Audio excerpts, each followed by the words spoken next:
Okay, guys. So, we're going to be doing these pet peeve tier lists that Kairyu did, because she said that they're fun. And I think she gathered them up from like a lot of different people. I have watched part of her video, not the full video. I'm going to form my own opinions here. And we're going to see how we feel about these pet peeves. And where they land on the tier list for us. You know? How has Croc not been arrested for killing that guy? I feel like I'm going crazy. Well, it was movie magic, and also there's no body. So, I don't know. Like, how have I not been arrested for shooting my chat? VTubers can get away with a lot. We can get away with, like, a lot, you know? Okay. So, I guess the tiers are die, I don't like this, kind of annoying, don't care, I do this and I'm ashamed, I actually kind of like this, and I do this and I am not sorry. Okay? Okay, I think these are good tiers. Die being the most intense. But yeah, let's get going. Let's get started. The first one is loud eating sounds. Loud eating sounds. I don't care about this.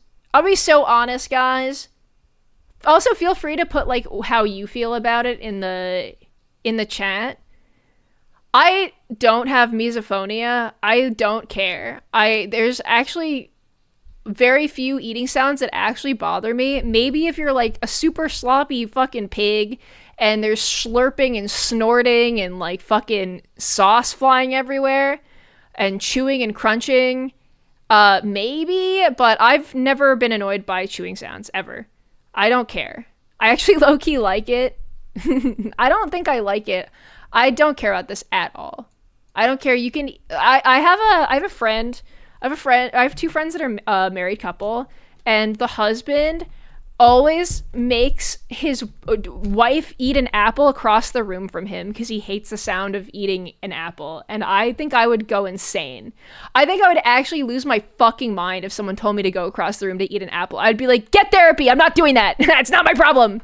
Put in earplugs. Not my problem. I'd get so fucking pissed off.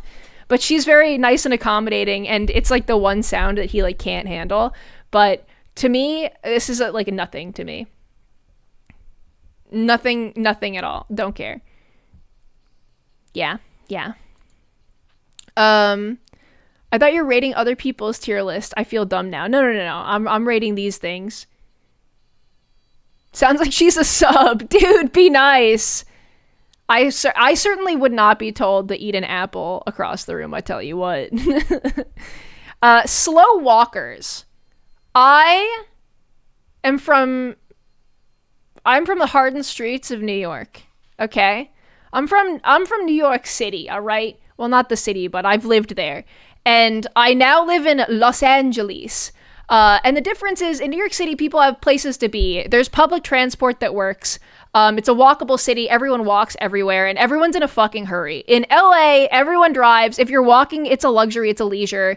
And people take for fucking ever because there's so much space. In New York, there's no space for anything, and everyone's in a rush. So everyone knows how to get the fuck out of the way or walk in time with everyone else and don't hold people up because it's fucking rude. Here, people take for fucking ever to order. They don't think about what they want when they get up to the front of the counter. They take their goddamn time walking. They loiter. They're not spatially aware because there's so much space and it's such a big city, and it pisses me the fuck off. Not quite die tier, but this shit pisses me off. If you're a slow walker and you're unaware, I actually like careen past you on the streets. This pisses me off. I think it's fine to walk slow. Absolutely. If you're walking at like a mall and you're leisurely enjoying your time, you're looking around, just walk off to the side. Don't be in the way. Leave space around you. Don't walk in a chain of like 5 people where you just completely block the sidewalk. You know, I think that there's ways to walk slow where you're so fine, but unaware slow walkers that are blocking traffic and taking up too much space, fuck off. You need a reality check, buddy. You're pissing me off. A slow walker who deliberately moves into your path. I don't think many of them do it deliberately, but it's just a lack of awareness, and I don't like that. I don't like that. Just self-aware slow walking. Is that so hard? Yeah, just walk off to the side. That's all. This shit annoys the shit out of me. I don't abide by it. Look around. Become spatially aware. Be considerate to the people around you trying to get places. LA is extremely bad for this. One of the worst places I've ever been for slow walkers who are not aware, I have to say. They just don't. It's not a part of the culture here to be aware of where other people needing to get anywhere. Leaving the toilet seat up. I always look before sitting on a toilet, so I don't really care about this. I think leaving the toilet seat up, like, it's nice if you put it down, I guess. But, like, in some places, it's considered polite to put the entire lid down on the toilet, right? Right, it's considered annoying. So it's annoying to have to, like, put it back down, right? But the most polite thing you're supposed to do is to put the lid completely down, covering the toilet, in which case you still have to go through the same amount of effort to lift it up to use it. So the way I see it is it's really not that much effort. Do I really want to be touching the seat after someone just pissed near it? No, not really, but that's the life that we live in. I don't really care about this. Maybe kind of annoying. I think I don't care about this if it's clean. If I see sprinkles of piss on the toilet seat, I'm pissed off. I'm mad. I don't think that's okay. But that's a whole separate issue. If you sprinkled, how dare you? If you just left it down and it's clean, I can live with it. I'm going to say I don't live. I'll say it's kind of annoying. I don't think it's a big deal, though. I was raised with this drummed into my head, so kind of annoying. Yeah, I get how it happens, and especially, okay, in your own home, I can see how this happens, and I don't really care. If you have, like, guests or it's a public toilet, I think it's rude. I think you should probably put it back down. That's how I feel about it. Yeah. Yo, welcome in, Oct the Vessel. Or Octat the Seal. Welcome in. My friend's brother sprinkles. So she wipes the piss with his shirts. He's stopped now? Oh, that's brutal, but sometimes hard lessons, you know what I mean? Oh, gross. That's a whole other level of disgusting and petty, but someone's got to teach him. I'm going to put in kind of annoying, but I don't really care that much. Turning without the blinker.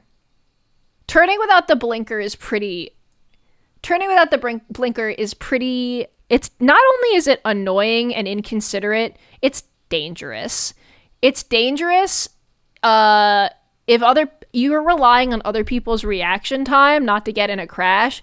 You're making my day scarier. You're inconveniencing me. It's just at best thoughtless. Holy moly, Saint Sakura, thank you for the raid. Oh my goodness, a fish raid. Hi, what's up? Welcome in. Hello. I hope you had a wonderful stream. Welcome in. We're doing tier lists and chilling tonight. Saint Sakura, thank you for the raid. What's up, guys? Hello, fish raiders. Hello. Hope your stream was great. Don't be confused. She's actually a cat. Oh, thank God. Fish smell bad. No offense to you guys. Fish kind of stinky, though. I'm just kidding. You guys are chill. You're chill. Yo, I do love some good tier listing. Dude, we love it, yeah. Saint Sakura, I hope your stream was great. Wait, fish eat worms. Giwi, run. That's what I've been saying. It's dangerous for a worm like me. It's dangerous. Welcome in, fish raiders. Welcome in, guys. We're doing a tier list of pet peeves right now.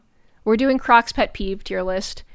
So turning without a blinker, dangerous, inconsiderate, and sometimes people do it because they've zoned out and they're just bad drivers, in which case I have a little more forgiveness. I still don't like it, but then there's people that do it because they're trying to be sneaky and get ahead of you so that you can't somehow like speed up and not let them in or stop them in some way. People that do this refuse to use their blinkers like on the freeway or whatever to get in front of you. They need to go to hell. They need to go straight to fucking hell. LA drivers, real shit. I live in LA and this is egregious here. I live in LA and the people here actually need to be sent to prison. They need to be sent to prison. They need to do community service and I think that they need to pick up trash off the side of the highway and think about what they've done. I actually think their cars should be taken away from them, and they should have to ride the bus for at least a year. And then they can have their car privileges back when they learn how to use the fucking blinker. That's how I feel about this.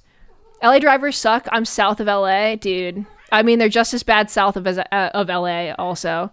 Like, they're so bad here. And it's not just that, like, people are bad at driving, which, of course, people are bad at driving everywhere. It's everyone's frustrated from the traffic. Everyone's in a hurry. Everyone's sick of being cut off. Everyone's sick of waiting.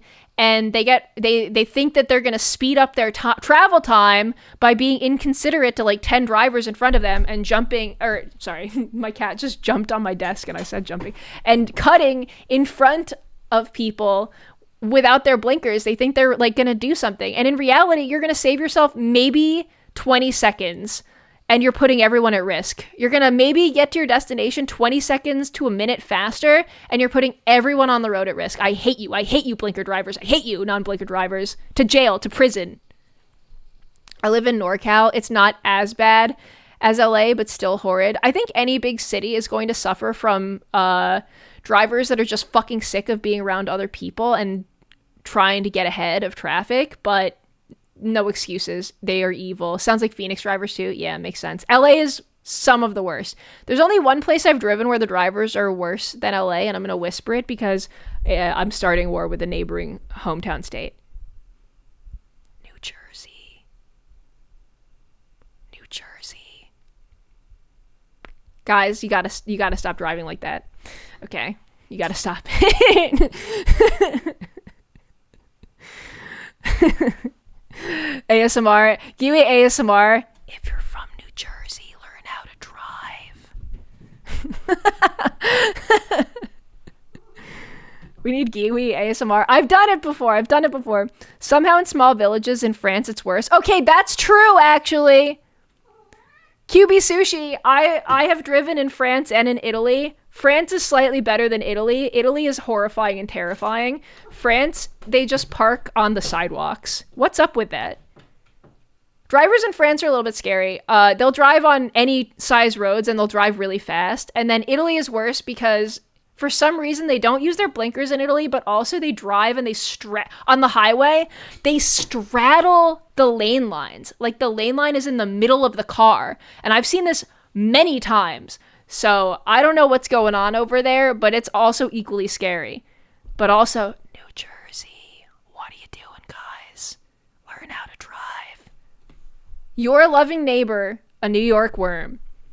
Sorry, guys.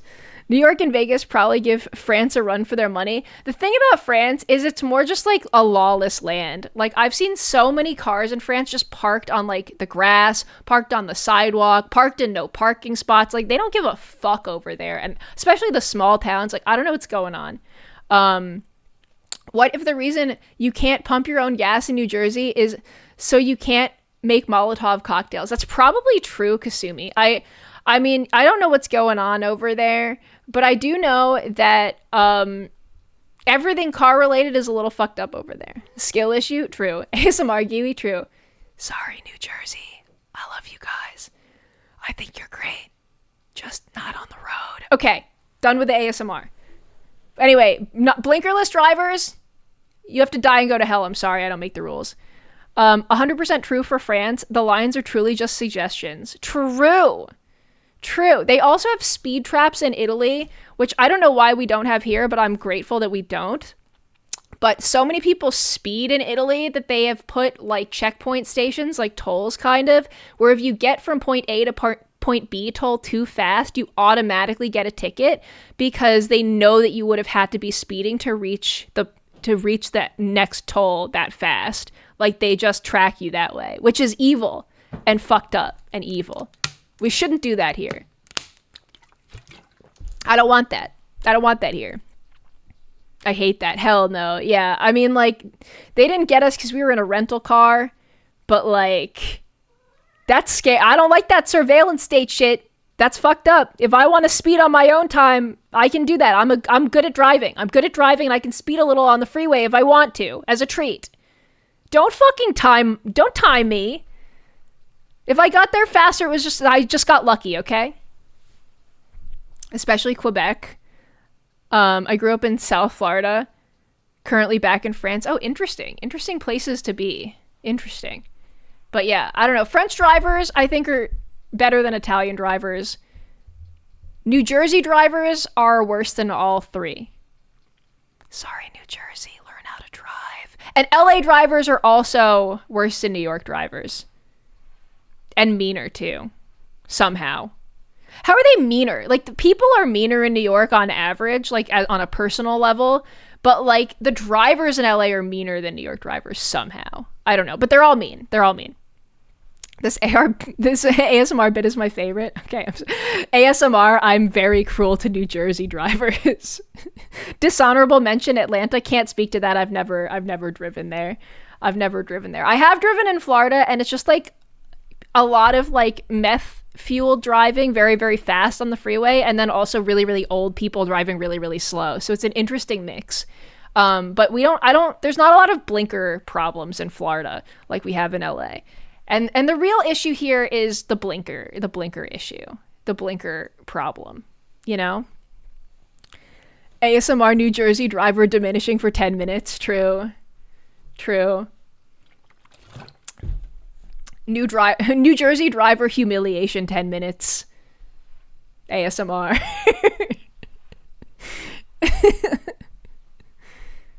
You guys aren't into NJ humiliation? That's crazy. Okay, moving on. I think we've said our piece on the drivers. Y'all ruining Seattle driving. Never driven in Seattle, can't speak to it. I have been in the car in Oregon. I liked it. I thought they drove really nice in Oregon. Good job, Oregon drivers. I found driving in your state pleasurable. But yeah, Seattle has a lot of poor roads and one-way driving and other crap. That sounds difficult to navigate. I hope your drivers are polite. Pleasurable? Yeah, I said it. So what? I had a good time. I've only been there once though. And I've done the work commute in LA, and it actually makes me want to fucking scream. And it's not just because of the traffic, it's because the people in the traffic are so awful. And also, they don't use their signals, and they cut in front of you, and they're sneaky, and they're evil, and they're bad, and they have evil intentions. Moving on.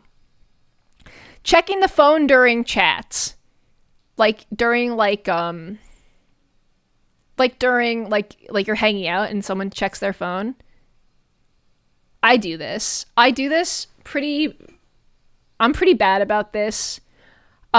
If we're having like a real conversation and I see something and I need to respond to it, I'll be like, oh, hold on 1 second. I got to respond to this, and I'll do it. But I'm not going to do that more than like once or twice in a given conversation, unless it's like the most casual hang. We're both on the couch on our phones, like watching some slop, and we're both doing it. If we're like at a meal having a conversation and talking to each other, like I'm not going to do that. I don't care if someone else like looks at their phone while we're talking, as long as they're present. But I don't really mind this to an extent. If they're completely ignoring me when I'm talking to them and they go, and they like aren't listening to me, then I think it's fucking rude. But casual hang, fine. Formal dinner or like one-on-one actual conversation, it can be rude if the attention is actually divided. Yeah. I woke up for a flight. How are you live? Dude, it's only 1 a.m. here, you know? It's basically, the night is young, but I hope you make your flight. Have a good flight. Yeah, I don't know. I don't really care.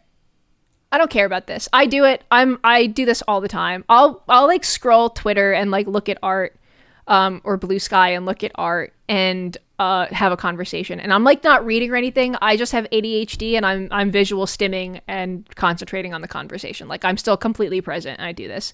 So unless someone's reading something and they are not listening to you, it's absolutely fine.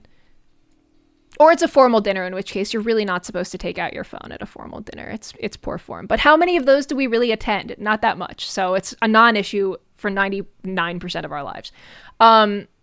Loud talking in public. How loud are we talking? You know? How loud are we talking for loud talking in public?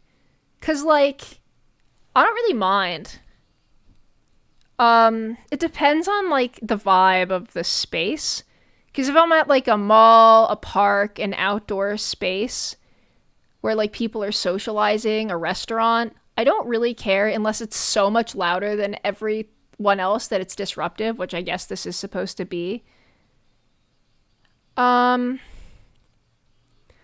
I don't mind if it's people having fun and having a conversation. It depends on if it's interesting. True, I love to eavesdrop. I love to people watch. I'm a sneaky little rat, and I love eavesdropping on people's private lives and private conversations in public. I do consider that entertaining. So, if it's good content, then I'm in. Talk louder. Wait, where did this go? Talk louder. It landed, and I do this, and I'm ashamed. I've absolutely talked loud in public, but you know what? I'm a yapper. I'm a streamer. I have a loud voice, and you know what? Sometimes my stories are entertaining, so you're welcome, anyone who listened to me. I would say I do this, and I'm ashamed, but I do think I have pretty good self-awareness of when you're not supposed to, when you're not supposed to do it. I think I'm pretty self-aware when it's appropriate and when it's not. And I guess this is like when it's not appropriate. One thing I really don't fucking like is when people are on phone calls in public, especially when it's on fucking speaker mode and they're talking in public and it's a private conversation. Watching Yuri on Ice while watching this. Let's go, we love you, Yowie! Enjoy. Sucks it didn't get another season. I'm gonna say kind of annoying. I'm gonna say it's kind of annoying. I think my mom does this, by the way. My mom is the worst perpetrator of this of anyone I know. Like, full on speaker mode phone. Old people do this. Speaker mode phone. She's talking. She does not care if she's inconveniencing. So I'm putting it in kind of annoying because that's what I'm envisioning. I'm not envisioning people at like a restaurant being kind of boisterous. I'm talking about people like my mom. That's annoying. I don't like this. But also, ultimately, if I run into someone doing this in public, it doesn't ruin my day or anything. So I'm lukewarm. Okay, people standing too close. Now listen, I'm pretty protective of my personal space. I understand that sometimes we are in spaces where we can't control it and we're all mushed together. And I really don't like those situations either. They make me uncomfortable. But sometimes it's just the reality of what you have to do. Like you're at the DMV or you're at a crowded, like a concert or whatever, a bus. I really don't like being put in this position. I avoid it when I can. But sometimes it's not the person's fault. And they can't help it. If they can help it and they're doing it, ew, get the fuck away from me. Get the fuck away from me. I'm between die and don't do this. I'm going to say I don't like this. I don't like this. Maybe die. Depends on if I'm getting pervy vibes too, because this can also be kind of scary. You know what I mean? I'll put it in die for now. But I could put it in I don't like this, but I find it pretty disturbing and kind of, I get grossed out. I too agree, like after COVID, I'm pretty grossed out by strangers in my space, breathing near me, getting their germs near me. If you're coughing, also straight into the die category, but I'll put it in die for now because I do think this is pretty gross. And if it's completely unnecessary, if it's even at all necessary and it's a cramped space, then it goes into kind of annoying or don't care. But I'm going to say die for now. I'm going to say it's intentional. They're not physically aware and they don't need to be there. Bad drivers. I don't like bad drivers. They piss me off. They go in the die category. I'm sorry. Have I been a bad driver in the past? No, because I'm perfect and I'm great behind the wheel. But have I accidentally cut someone off or made a little mistake oopsie on the road? Yes, I have. And it was a mistake and I'm sorry. But I'll put in I don't like this if it's an accident, but it's still really scary. It's still really scary. You can't always help making a mistake. Everyone makes mistakes and looks like a jackass on the road sometimes. But people that do it all the time are... Genuinely, I don't want them to die. I'm just scared of them. You know, I'm just afraid of them on the road. And that's it. It goes in die. No, because, like, it's a mistake, but also they fucking scare me. Holy damn, it's been a while since I caught a stream. The fidelity of your VTuber is insane. Thank you. I appreciate it. Welcome in. I'm gonna put in I don't like this. I feel bad because it doesn't. Well, no, I'm gonna put it in die because they make me scared. They want you to die. Yeah, I mean, when I learned how to drive, my parents were like, listen, you need to drive defensively. You need to assume everyone else on the road is going to try and kill you, and you need to make decisions accordingly and be ready for anything. And you know what? I think that's true. And bad drivers live up to this. Dude, the other day, can I just say, the other day, I had a traumatic experience. I had a bad day and Ross had a good day. But a lot of people in the US, I think it's getting more normalized. They're much more common in Europe and Australia. But roundabouts are not really as popular here, even though they're really efficient and great. But they're not around a lot. So a lot of LA drivers don't know how to use roundabouts. And I was going on a small roundabout. Oh, I hate roundabouts. This was a tiny roundabout. It was basically just a 4-way stop that has a lot of traffic, but it's like a small neighborhood. So it's not like a highway, big giant roundabout with 2 lanes. It's a 1-lane, small roundabout. Easy to understand. A brainlet could understand this roundabout. I pulled into the roundabout before another car pulled up at the next stop. And I'm driving around, and I obviously don't stop for them because you don't relinquish right of way at a roundabout. And I kept driving, and they leaned on the fucking horn at me. They leaned on the horn at me and beeped at me for not stopping for their fucking dumbass at the roundabout. Learn how to idiot, stupid. Don't get mad at me.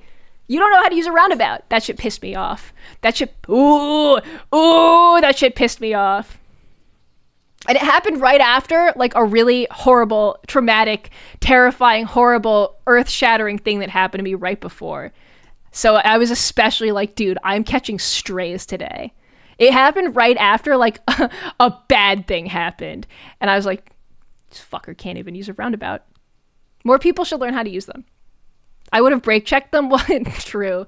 Oh, I'll tell you what happened before. It's irrelevant to the roundabout driving story, but I'll tell you the horrendous, terrible thing that happened to me. And Ross was there too, right before.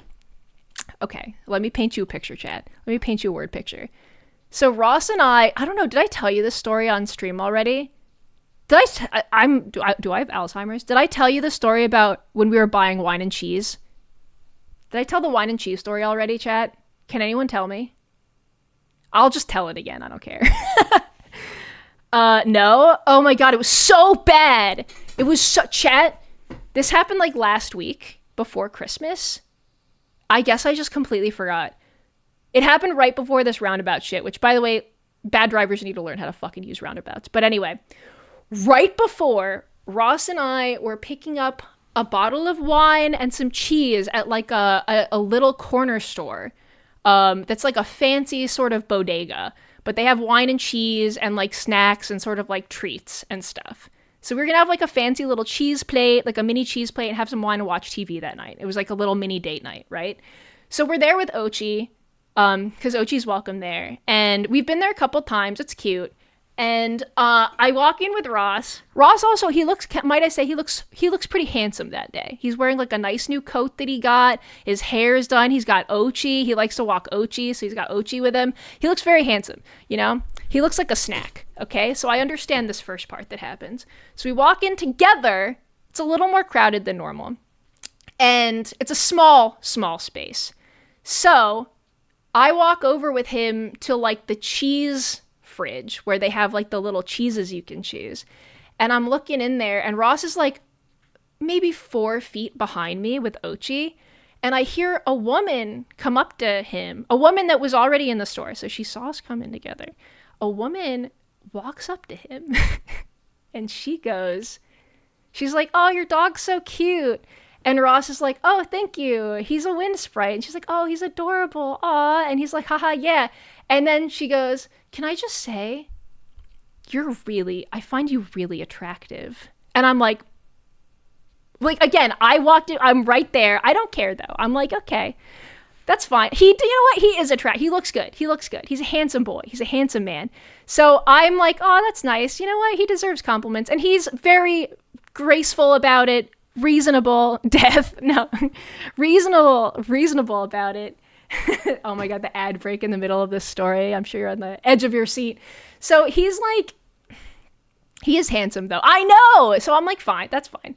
Listen, people get hit on in public. It's okay. Even maybe she didn't. I'm like, maybe she didn't see me walk in with him. That's fine. So she goes, can I just say, I find you very attractive. And he goes, oh, thank you. And she goes, I just think you're so handsome. And he goes, thanks. Haha. And like laughs nervously. And then they stop talking. And she kind of like, I guess she walks away. I'm looking at the cheese right now. Okay. I'm looking at the cheese in the fridge. I'm completely minding my business. I'm listening. I have my ears peaked, but I'm getting the cheese. I'm like, that's nice. You know what? He does look handsome. He handled it well. That's fine. And then, she walks over to me. This is where it gets bad. I'm like, oh, that's fine. She walks over to me, and this is where it gets fucking terrible. And she goes, ma'am, can you get me some of this wine from the back? And I don't look at her. I see like a wine get shoved into my face from the side. And I don't look at her. I don't look up. I'm still perusing. I'm still browsing. I didn't get a good look at her. Okay? I didn't even bother. And I just say, at first I was like, and then I was like, all right, bitch. And I go, yeah, I don't work here. I just say, I don't work here. And she goes, oh, I'm sorry. You just look so much. Oh, you just look just like the woman that works here. I just thought you worked here. You just look exactly like her. And I was like, okay. And she walks away and goes and like gets her wine from the back and talks to the lady. And I'm like, okay. Well, she just came up to me and she's like, you're the help. Go fetch me a wine. And I'm like, all right, whatever, bitch. My good cheer is worn thin, but whatever. And I bring up some like cheese up to the counter, but I can't carry all the cheese and the 2 bottles of wine, so I leave it on the edge of the counter. And I walk back to the wine cabinet to pick a wine, and Ross is still like loitering, like he's still there, and like behind me. And then I see the lady pick up the cheese that I put on the counter, and she puts it back in the cheese fridge. Like she undid my cheese work. And I'm like, what the fuck? What the hell? And then I'm like, whatever. And then I go get the cheese again. She checks out. I hear her go like, can't wait to try these, tee-hee. She checks out and she leaves. Ross and I are ready to check out. She stole my cheese. Yeah, she stole my fucking cheese and she tried to steal my man. And then Ross and I pull up to the counter to pay for our stuff and leave. And I look at the woman, dude. I look at the woman behind the counter. And she's got glasses and brown hair like me, right? But she's like, I don't think there's anything wrong with this, but she's like really big.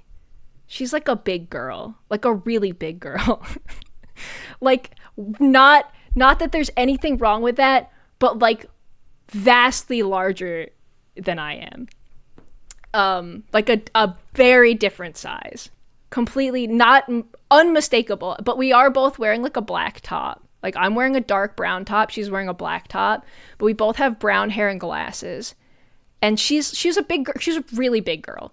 And I'm like, dude, are you trying to say you thought that we were the same woman?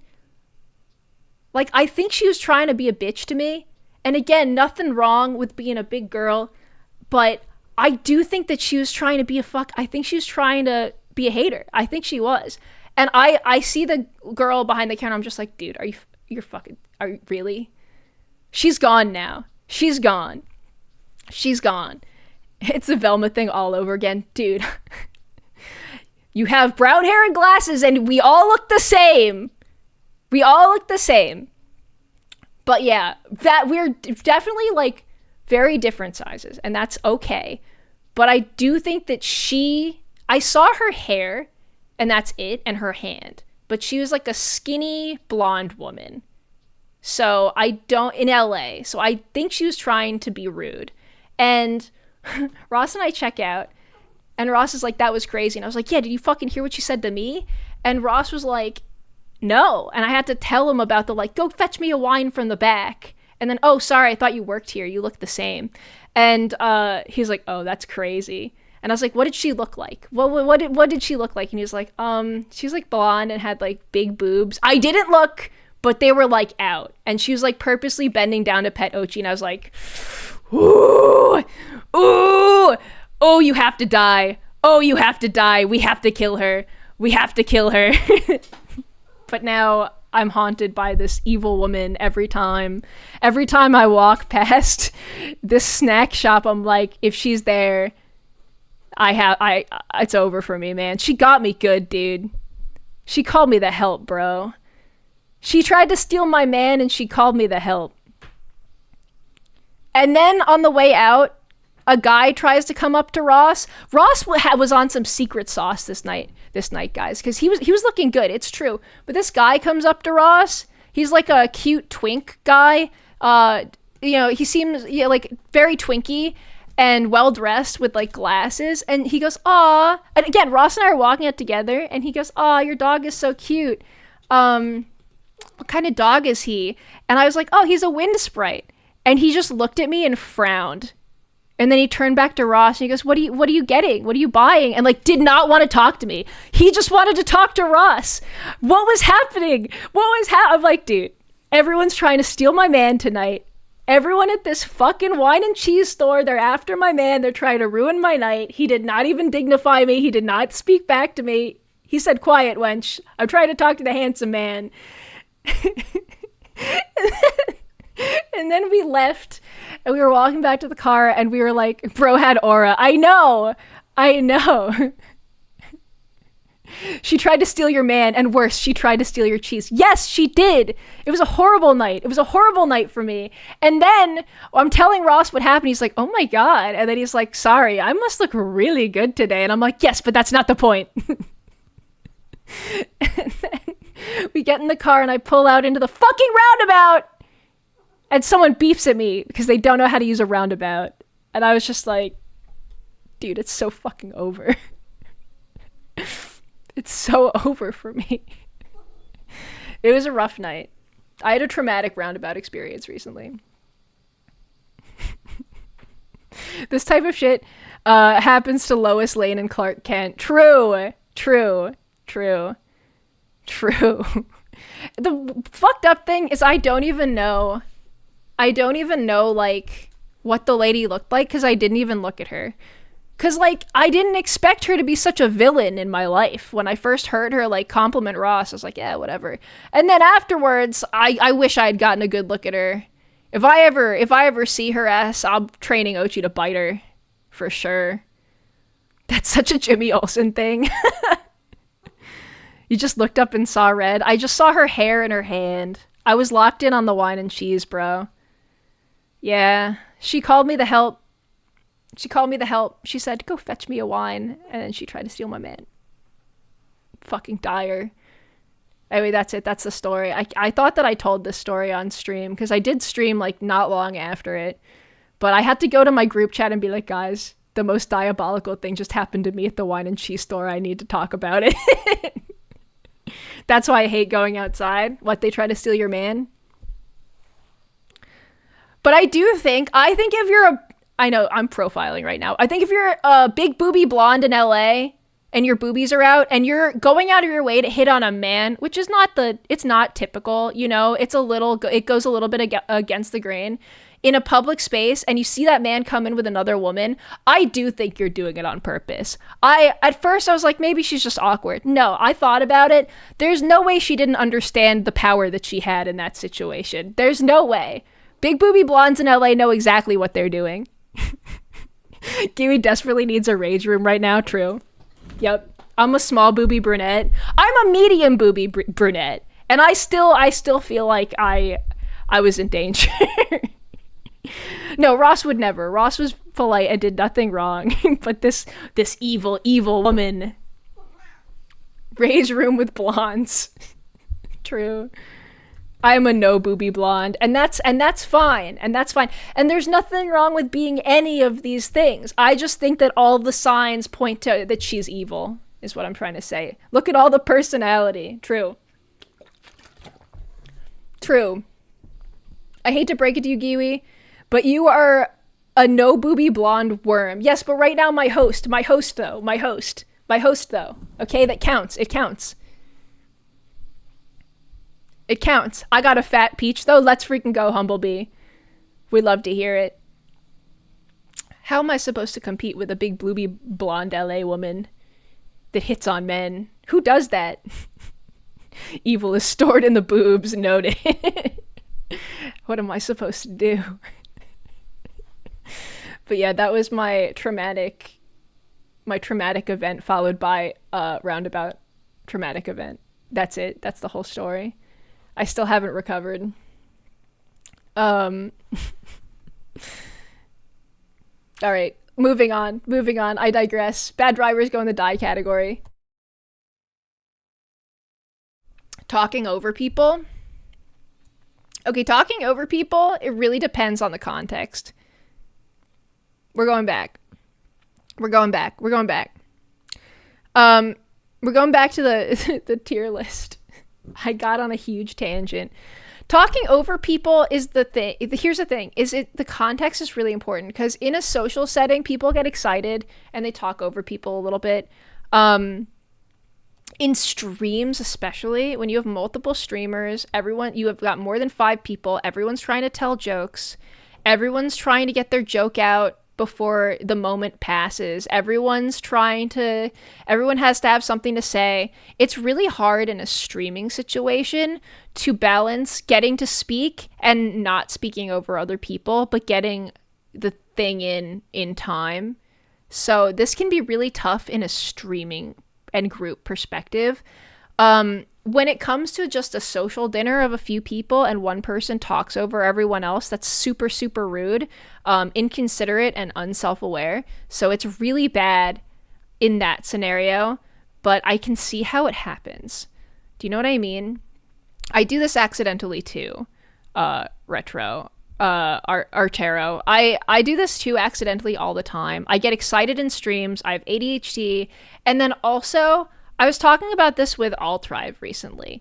Both of us have a sort of speaking dialect, which I've talked about on stream before.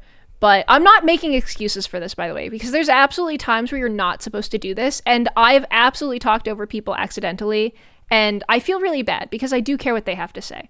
But there's also a speaking style that is unpopular in most of the country and most of the UK I think it's called the New York Jewish dialect, which I have, absolutely. And I grew up in a family that has it too. And it's characterized by a style of social speaking that involves a lot of polite, quote unquote, interruptions of affirmation, where you go, no way, oh my god, and then what? No, oh, that sucks. I can't believe that. Go on, and it's sort of like a way to engage and do active listening while also encourage the person to continue speaking. But it does involve interjecting and speaking over people, but it can be seen as super, super rude in communities and groups of people that do not speak like that, and they wait patiently and quietly for the person to stop speaking before they interject. So it's usually done often, quickly, and hopefully not for too long, but it is really easy to do it. I feel personally targeted right now. I think a lot of people use this speaking style. It's a very active, high energy way of engaging in a conversation, even when someone is like telling a story or something. But I think that it can come off as rude specifically to people that don't do that. And people from like the UK, especially like England, it is not as polite. So there are ways to do this that are considered social speaking styles that I don't consider rude, but other people might. And then there are ways of just being inconsiderate. So I'm going to say I do this and I'm ashamed. Or I do this and I'm not sorry. I feel like I do this and I'm ashamed because I don't want to speak over other people, but I absolutely do sometimes. But also, it happens to me often in group scenarios, at parties, during big streams, big collabs, and it's just kind of par for the course, and I understand that it's just impossible for that many people to time it correctly and not accidentally do it. Hashtag streamer guilt. Yeah, I have complicated feelings about talking over people, but I think at the end of the day, some of it is fine, some of it is inevitable, and then some of it is just rude and self-centered. And again, context is key here. But yeah, that's how I feel about it. Yeah.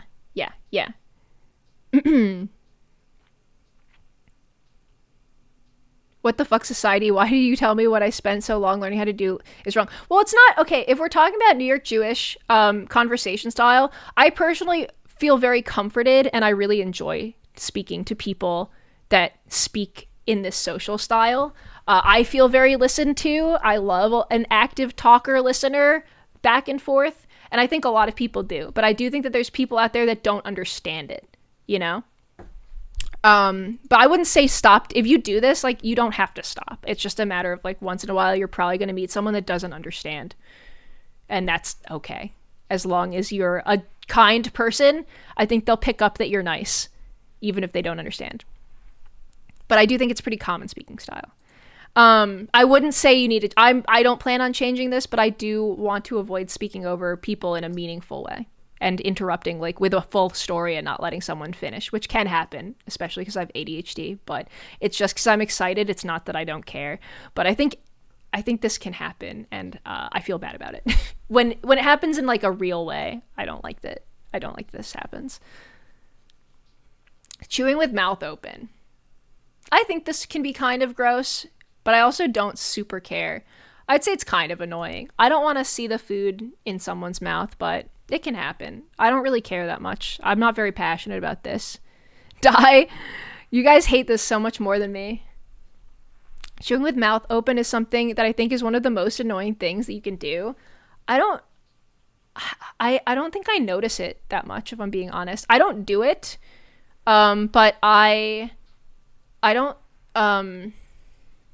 really don't notice it at all. Talking with food is death worthy.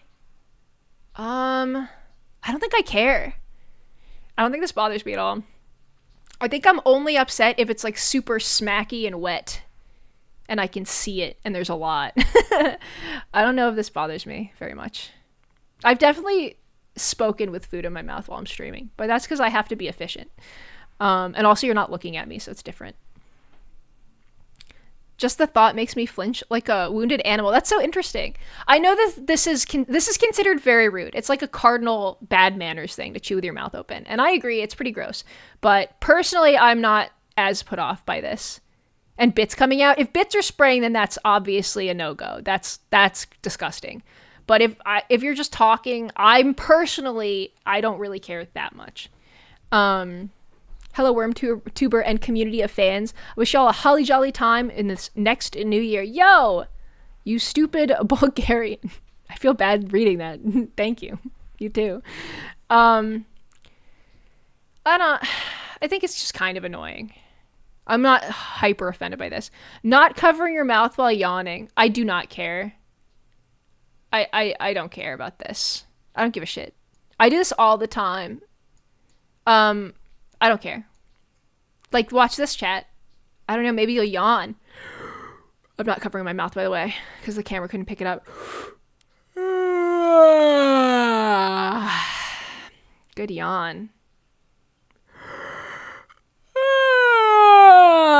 Okay, now how many of you guys want to yawn right now? Stop, I yawned. How many of you guys want to yawn right now? Big yawn. Press one if you yawned. Press one if I made you yawn. Well, Giwi, that's so rude. Hashtag rage bait.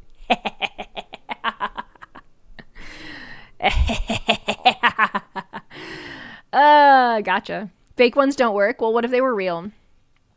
Giwi used yawn. It's super effective. True. Hello, just found your YouTube channel. I love it.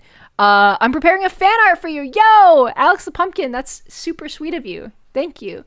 Feel free to tag me on Twitter, Blue Sky, or in the Discord in the fan art section when it's done. That's so sweet. I'm glad you like the YouTube channel. Welcome in. Okay. Let's see. Don't care about yawning. No toilet paper. Okay, no toilet paper is really... Leaving no toilet paper, unless you're in a dire situation and you need to use all of it. I get it. But warn the next person that there's no TP. That's rude. I don't like this. If you use up the last of the toilet paper and you don't replace it, you're bad news bears. You're selfish, and you're forcing me into a very uncomfortable position. I'm gonna say something right now, but there's a certain someone that lives in this household. I'm looking around. There's a certain someone that lives in this household that does this. I'm not gonna name names, but sometimes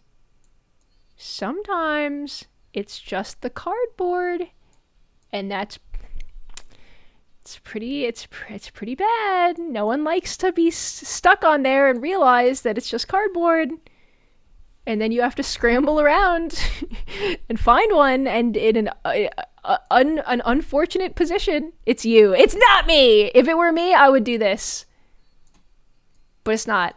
I probably have done it. But you know what? It's called payback, bitch. Leaving the cardboard is diabolical. I know. Next one. Not covering up your mouth while sneezing. Die. And nose. You make me fucking sick. If you do this, you quite literally make me fucking sick. Okay? You make me sick. You got me sick with your diseases. You should be ashamed of yourself. 1, for being in public while you're ill. 2, for sneezing near me and not covering your fucking nose mouth. You make me sick. I wish harm upon you. I'm gonna put this.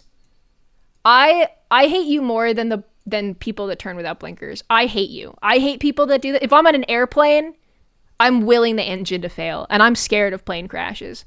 Evil, devious. This shit pisses me off. Don't ever do this. Good night, Axro. Sleep well. I use paper towel. TP is for plebes, dude. Your butt must be so strong.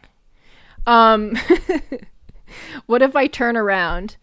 No, you're still spraying it into the air, the particles, at least, okay, put your nose into your elbow. Like the rest of us. Sneeze into your elbow. Sneeze into your hands. Sneeze into your shirt. I don't care what you do. Do not sneeze uncovered. You're pissing me off. Just use tissues. Sure, if you have a tissue, fine. I don't care if you use your elbow. I don't care if you use your shirt. I don't care if you use your hands. Cover it up, slut. All right, next one. Talking during the movies. I actually have had movies ruined by this. I've had movies absolutely ruined by people. I don't mind a little quip here or there and people laugh, and I don't mind oh my goodness, Melly, it's the Pony Raid. Melly, hello, my little Melly, what's up? Welcome in. I hope your pony stream was good. What's up, Melly? Melly, I showed your art on stream. Melly has a pony model right now, guys. She has a pony model. Hello, welcome in every pony. We're doing a tier list of pet peeves. Hello. Corey Seba, thank you for the tier 1. Thank you. I appreciate it. Hi, Pony Melly. I hope your stream was great. I hope your pony debut is going well. I hope it was really good. I love the art you did. I love my ponification. I look so cute, even if there is a worm coming out of my butt. I think it looks great. It was fun just horsing around. True. Real and true. Sorry, Worm Empress. I didn't realize I wasn't already. No, you're so fine, Corey. Thank you so much. Welcome in, guys. Welcome in. Melly, thank you. Haha, worm ponytail was too epic. I mean, it looks really cute, though, but it is a worm literally coming out of my butt. But hey, you know, what can you do? I think that was chat's choice. Well, now it's your fault. Now I blame you, actually. Pet peeves tier list, yes. I was just talking about talking during movies, which I think a little if people are whispering and talking really quietly, I do not care.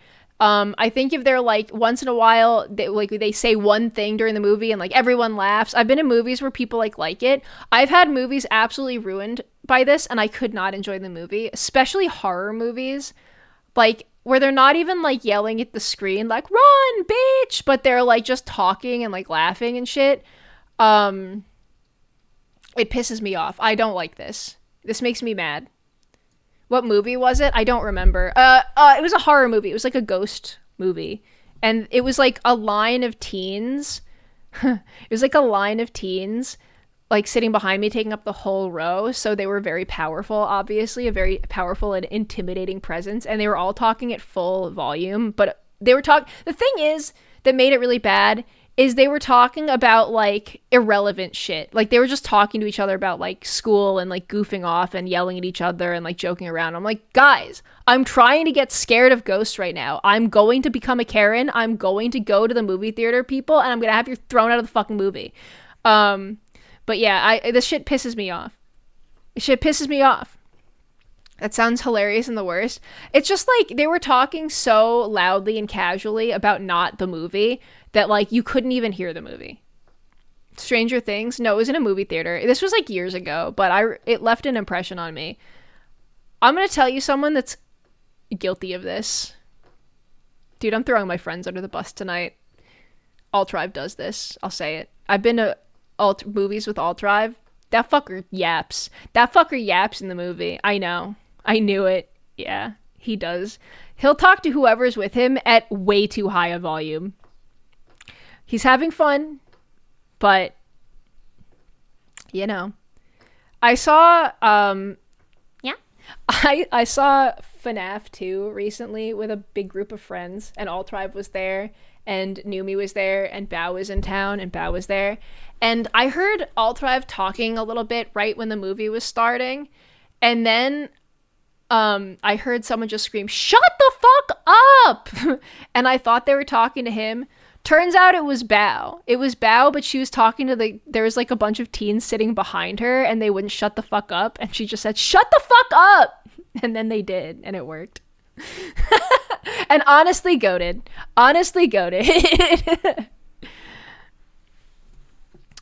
But you know, Alt-Drive's not that bad, but he's pretty comfortable talking in the movie if he has something to say. Thou art beloved. No, it was powerful. Okay. Cracking knuckles. I don't care. I like this. Ross does this all the time. My knuckles don't crack. So I'm kind of jealous. Ross cracks his knuckles all the time. They just naturally crack. I like the sound of it.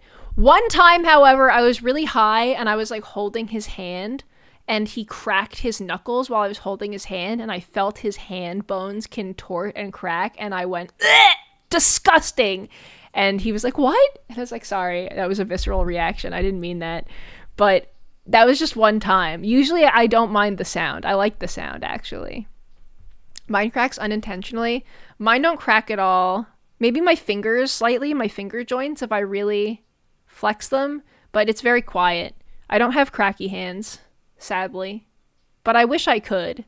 But they just don't do that. Unfortunate.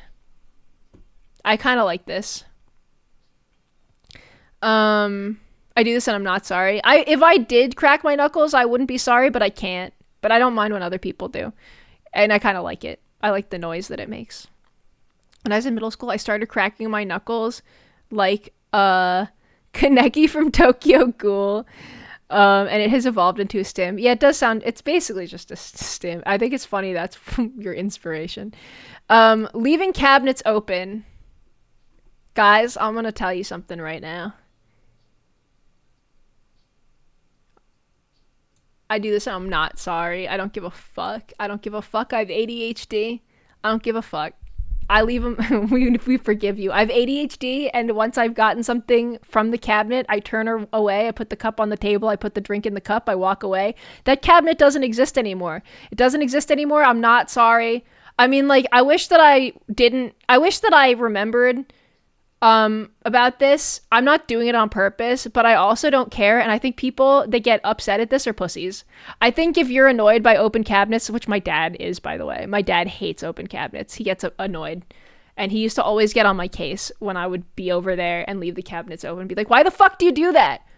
You know what? Try having ADHD for 24 hours. You wouldn't last a fucking day. You wouldn't last a fucking day in my twisted mind, okay? I'm not sorry. Grow up. Get over it. If you hate them open so much, close them. I'm just doing a service for the next person that wants to get something out of the cabinet, okay? I just want to, like, now you don't have to open them to get a cup out. You're welcome. Are these icks? They're pet peeves, but yeah, essentially. ADHD is not an excuse. I always close the cabinet in spite of it. Well, I don't. And you know what? I also don't care, and I think everyone else is being a pussy. I think that you can close it if it bothers you so much. And also, whatever. Parents always told me it makes the kitchen look messy. I don't get it. I just think that if you care, close it yourself. And if you don't care, well, now you have easier access to a cup. Congratulations. I always closed them because I saw my sister bust her head open on one and bleed everywhere. Okay, well, that's an extreme case. If I saw that happen to someone, I would probably take more care to close them. Grow up and leave the cabinets open. I just think that everyone else is blowing this out of proportion and it's just a cabinet and I don't care. I don't care. Don't care about it. Don't care about this. I will not be changing. Thank you. Not fully tightening the lids. I do this and I'm ashamed. I'm a little lazy about the lids, if you can believe this. Okay, this one I do feel bad about. Unlike the cabinets, which are built to be opened, the lid, not closing the lids fully, which sometimes I do. I think I can get away with it, especially like pickle lids. It's bad because if they get knocked over, the juice gets everywhere, and that's bad, and I shouldn't do that. I put them on and forget to twist, and it sucks. Yeah, then they fall over, and then all of the pickle juice gets everywhere, and that's your fault. This one I do. I'm sorry. I do that. My bad. That one I apologize. I would like to formally apologize for the lids, guys. That one's my B. Yeah, I'm sorry. My family does this and annoys me. Yeah, but also think about how easy it's going to be to get those pickles later. You barely have to exert any pressure to get them out. So there is a silver lining. Apologies to whoever lives with me. True. I think that most people in this world, if they lived with me, they would want to kill me. And I respect this. I understand that they're not wrong. Luckily, Ross and I don't care about each other's like quirks, but I think that like our ADHD shit in the house are absolute deal breakers for like a good portion of society. So we're very lucky that we found each other, because I've had exes that I never lived with anyone else. I've never like lived with a like an ex or something, but I think that if I did, they would poison me and I would be dead because they would not have put up with how I live my life. But luckily Ross is very understanding. And also I don't care about Ross's like quirks, so it doesn't really matter. We would avenge you. Thank you, Riku. Thank you. Hidden Ace, welcome back for your 5th stream streak. It never hurts to be lazy. True. But yes, I've told this story again, but I've told it on chat. I've told it to chat, but I had a good friend who I'm still good friends with, but she's actually OCD diagnosed with like cleanliness OCD. And she was pretty desperate for a housing situation at a time where I didn't have a roommate and she needed a roommate and I was moving, and she asked if we could live together. Just out of necessity because of the money stuff. And I was like, dude, no, I'm so sorry. Like, I love you, but I know how you live and you would kill me and you would hate me and our friendship would actually be destroyed. Like, for real. And you wouldn't even be wrong. Because I would be doing stuff every day that I can't change, even if I tried, and it would drive you insane. So no. And we didn't live together, and we are still friends. But she's also had roommates that were less messy than me, and she hates them now because of what it was like living with them. So I just knew what my fate would be if we lived together. So we didn't. But yeah, luckily I'm safe here. I imagine, ironically, I could see you losing it if a guy didn't put the toilet seat down. No, I think that I don't care that much actually about the toilet seat. At most, I'm like, dude, come on. But it's really not. I don't get that mad over it. It's not that bad. As long as there's no fucking sprinkles on the seat, like, I don't care. I also look before I sit, so it's not like I'm gonna fall in the bowl, you know? The lid on some medication has a lid that has you press down and then turn. It's so annoying. Oh, well, yeah, I mean, that's for a reason, though. Oh, no, the OCD friend is homeless. No, she found a roommate. She found a much better roommate who she's, like, lives alone now. Like, she has a job that pays better and she can live alone. Update on my OCD friend. The roommate that she did end up getting, by the way, instead of me, she hates now, by the way. And that person is also less chaotic than I am, so I think we made the right call. She's fine. She's doing fine. She's thriving. Yeah. Anyway. Which one did we just do? Which one did we do? Not fully closing lids. Yeah, that's a my B. That's a my B. My bad. I did that. Okay. Biting silverware. Do people do this? Like when you're eating, your teeth scrape it or something? What is this? What is this? I don't even know what this is. That's bad? Yum? I don't understand. Well, I guess you like sort of mouth the food off a fork. Like, you kind of like gum it off. Biting is wild. Your teeth scrape. I'm thinking about it and that does sound kind of upsetting, but that's in theory. I've never actually noticed this ever in real life. Do you not eat metal? Not regularly. Never knew people did this. Yeah, I've never experienced this, so I'm gonna say don't care. In theory, it sounds bad, but I've never had it happen. It's like nails on a chalkboard. It sounds like it'd be bad. I've just never seen it. Clogging airplane luggage belt. What? How is this anyone's fault? But like like people standing all around it and not letting people in? I don't know. Everyone does this, don't they? Doesn't everyone crowd in as much as they can to see the luggage? Isn't this like kind of a natural state that just happens when you're picking up your luggage? Like, I'm not talking about standing like right in front of it, but everyone's like needs to get kind of into like look at it. It's evil. I always stand like a little back, but all the people are up front, so you can't see it. So you have to like move. Everyone has to move in. I've never been at a luggage belt unless it was like a tiny flight where people didn't have to move in to see it. And also in turn clog it because everyone was in so much. I'm going to say kind of annoying. I just think that this is naturally how people behave at luggage belts and there's very little you can do about it. It's just a fact of life. Hi, I was killing my PC having 32 things open one of the streams and each one was delayed and I didn't mute any of them. That sounds like the way to enjoy content. You're like clockwork oranging yourself on content right now. I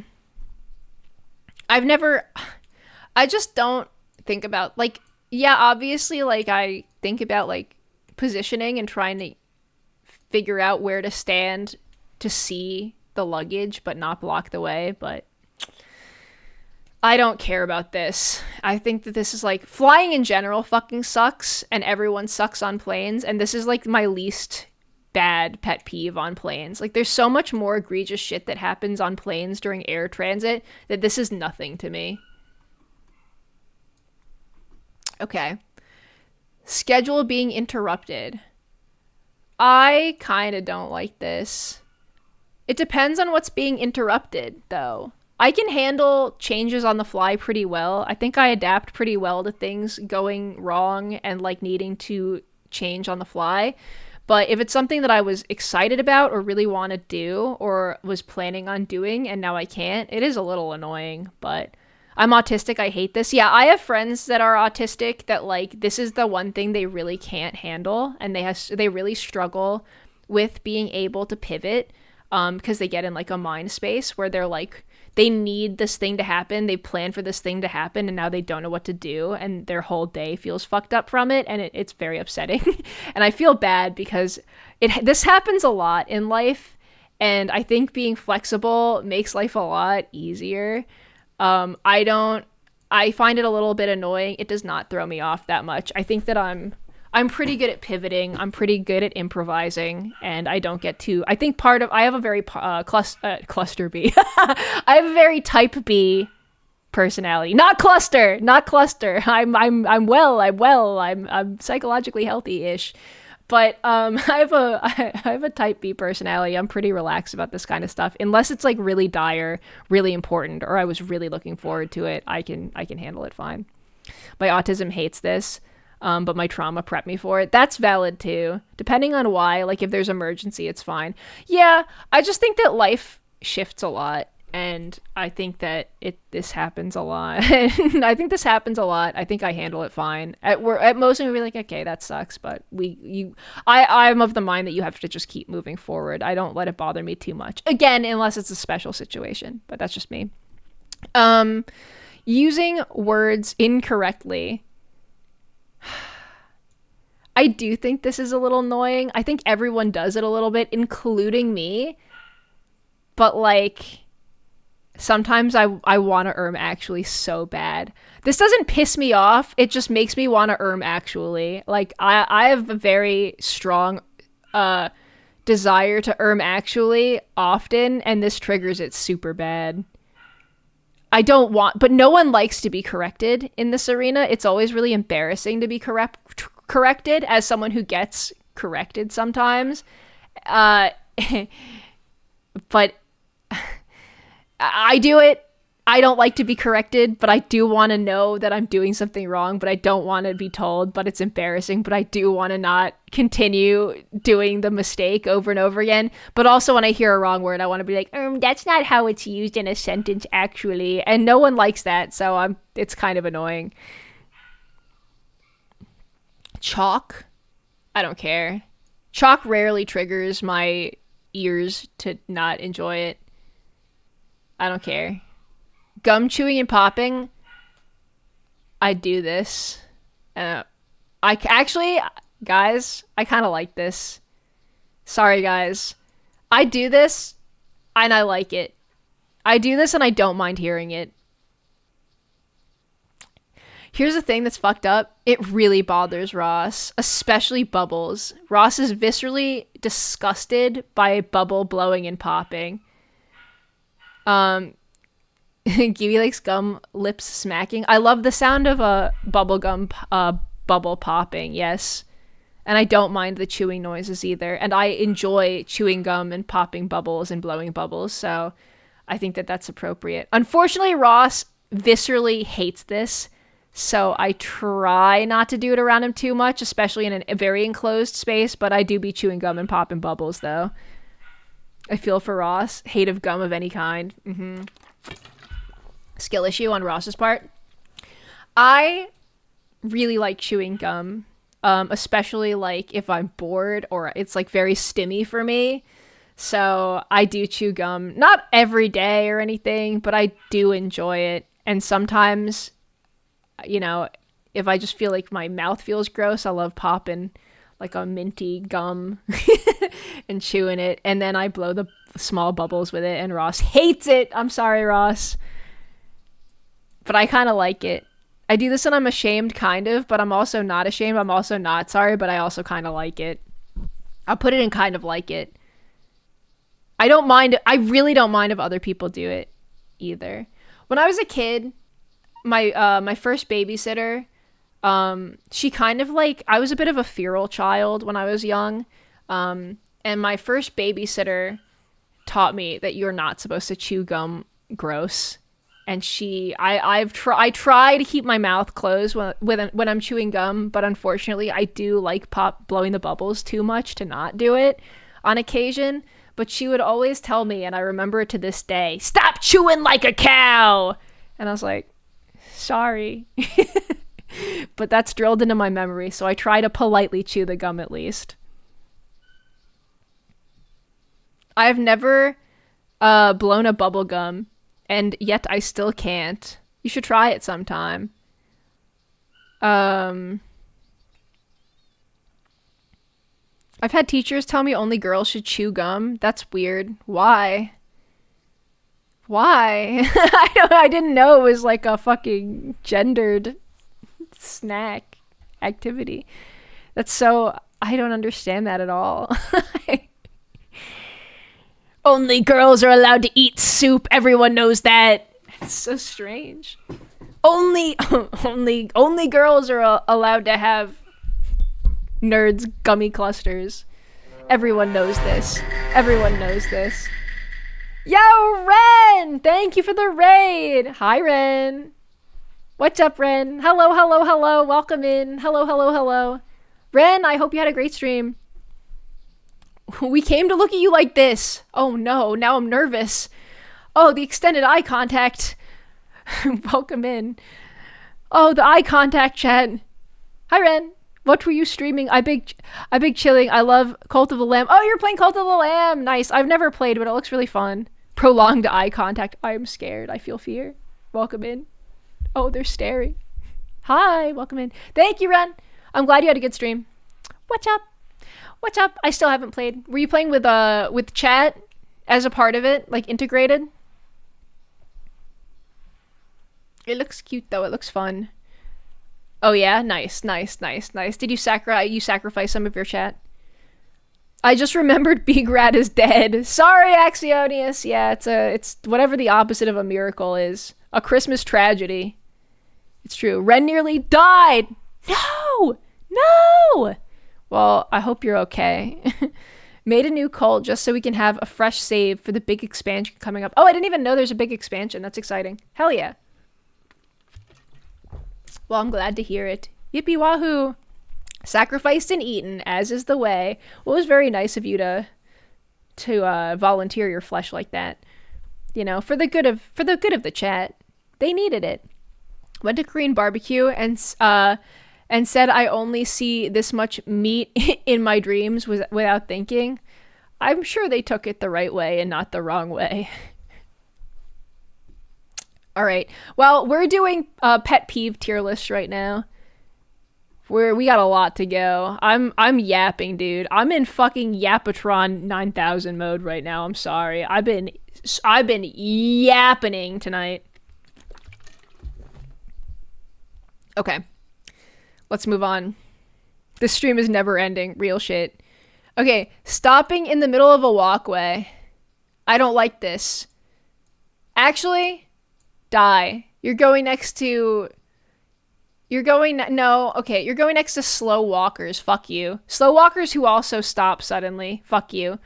Actually, one time, I was at Halloween Horror Nights at Universal, and some woman in front of me just stopped suddenly. I think there was a scare actor that like freaked her out up ahead, but like she shouldn't have stopped walking like that because it was like an exit. We were walking to the exit in a big line, and she stopped suddenly, and the front of my head banged into the back of her skull really hard, and it actually hurt so bad. I'm sure it hurt her too, but that's her fucking fault. Yeah, go. As a New York worm, I cannot abide this. Don't fucking stop suddenly. At least pull off to the side. Pull off to the side, dude. Okay. Alright. I feel that we need a super hell tier. I'll make one if we need it. Being rude to service workers. Die. Maybe we'll make a super hell at the end. Die. People that are rude to service workers are actual fucking psychopaths. They're freaking psychopaths. There's no excuse for this. I don't care how bad your day is. I think if the service worker is really rude to you first, then you can go. If the server, and I'm not talking about being short with you or like curt or they're busy. I'm talking about like they have to like be super fucking rude. And then you're allowed to be rude back. Because I have done that. I think if they lash out first, like actually not just being short, not just not giving you what you want, but they're rude, then go for it. You can be rude back. But unprovoked rude to service workers and treating them like badly, red flag. Everyone I know who's ever done this has turned out to be an awful fucking person. And I've known multiple people that I noticed they were like less than nice to service workers, and it always ended up that they were just wretched people to know. It does happen. It is a great litmus test for if someone's a fucking asshole in other aspects of their life. So, super hell tier. We'll get to it. This is like the ultimate red flag. People who do this routinely, something is wrong with them. They can't integrate into society correctly. There's something wrong. Hate them.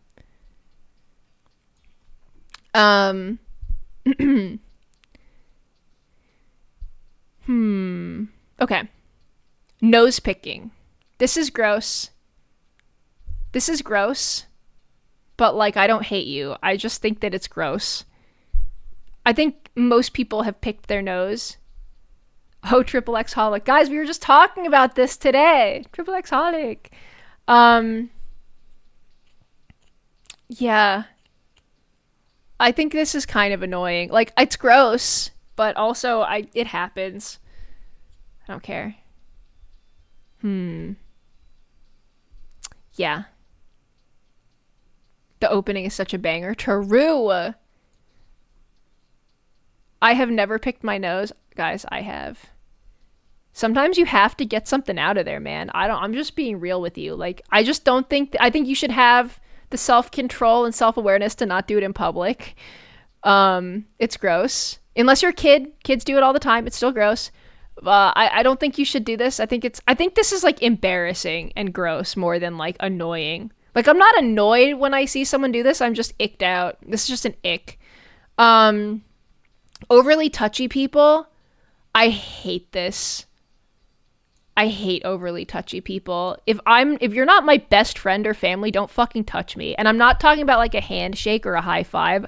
Don't put your hand on my waist. Don't put your hand on my back. Don't put your hand on my shoulder. I hate this. I'm not a touchy person. I'm not a huggy person. I'll do like the fucked up little like extremely uncomfortable, uncomfy like side hug to people that I like or people that I'm seeing at a party or something, but it feels bad for everyone. Nobody likes my hugs, like this type of hug. Not a real hug. This is like a hi type of hug. I'll do it because it's the social norm, but I don't like it and I'm forcing it. And I'll accept it, and if you're my friend, I don't really mind that much, but I just want everyone to know it's forced and I don't love it. If you're already my friend, I don't really care. If you're not, get the fuck off of me! Get away from me! Even with my family, it's like, back the fuck up. True! And I will actively move away. Yeah, people that do this, especially people you don't know, they piss me off so bad. If you don't know me at all, do not fucking touch me. I had a guy that I just met, like, try to like gently lead me through a doorway once because I was in front of him by touching the small of my back, and I saw fucking red. I didn't say anything, but the way I like snapped around and looked at him like with wide eyes, like, what the fuck? He like was taken aback. He withdrew his hand and he looked scared, as he should. I hope he's having a terrible day today, wherever he is. This was like years ago. I don't like this. I think some guys think that this is like flirty. I think if you've been flirting with someone for a certain amount of time, I mean, I've not personally done this, but like, I think that there's like an exception to this rule where if you're flirting with someone for an extended period of time, a touch on the shoulder to signal that you're interested after a very warm extended conversation where like the vibes are being exchanged, maybe. But off the bat, absolutely fucking not. I say die. The only time I understand is if it's in a kitchen setting. This is strictly for safety. Oh, no, I don't count that at all. I'm talking purely socially. I had a complete breakdown and ended up crying in the bathroom over an hour because of this once. Oh, I'm so sorry, Von Ziel. That sucks. Yeah, I think that I think that this is also a pickup artist thing because like, or maybe it was considered polite to do this to women at one point, especially men, to touch their like hips or their like the small of their back or their waist. But I think it's absolutely unacceptable and unpleasant. I think it's so fucking gross. I don't abide by this. It depends on how close you are to that person. Yeah, I'm just not a touchy person. I'm only touchy with, my partner and my immediate family and my best friends. I was about to say this reminds me of Super Seducer. Oh, yeah. That guy would absolutely tell you to try this to see where it gets you. Duh, no. No. I hate this. I hate this so much. Die. Don't touch me. Friends, fine. Not my preference, but I'm okay with it. If a hug from a friend is okay. But you have to be my friend. It can't just be some person I just met. Attention seekers? What is an attention seeker? What is this? Just because you're tall doesn't mean you can ruffle my hair. Oh my god, true. People that touch other people's hair without permission is its own fucking thing. And unacceptable, in my opinion. I don't care if you have fluffy hair. If it's your close friend and you ask first and they say yes, fine. If they got a haircut, if they have really short hair, maybe. But I think that unsolicited hair touching, death, super hell. Bad, bad. What is an attention seeker? Is this just like a histrionic person? Attention seeking is just kind of sad. I hope you find the attention you need, but please be respectful. It depends on what they're doing to get attention.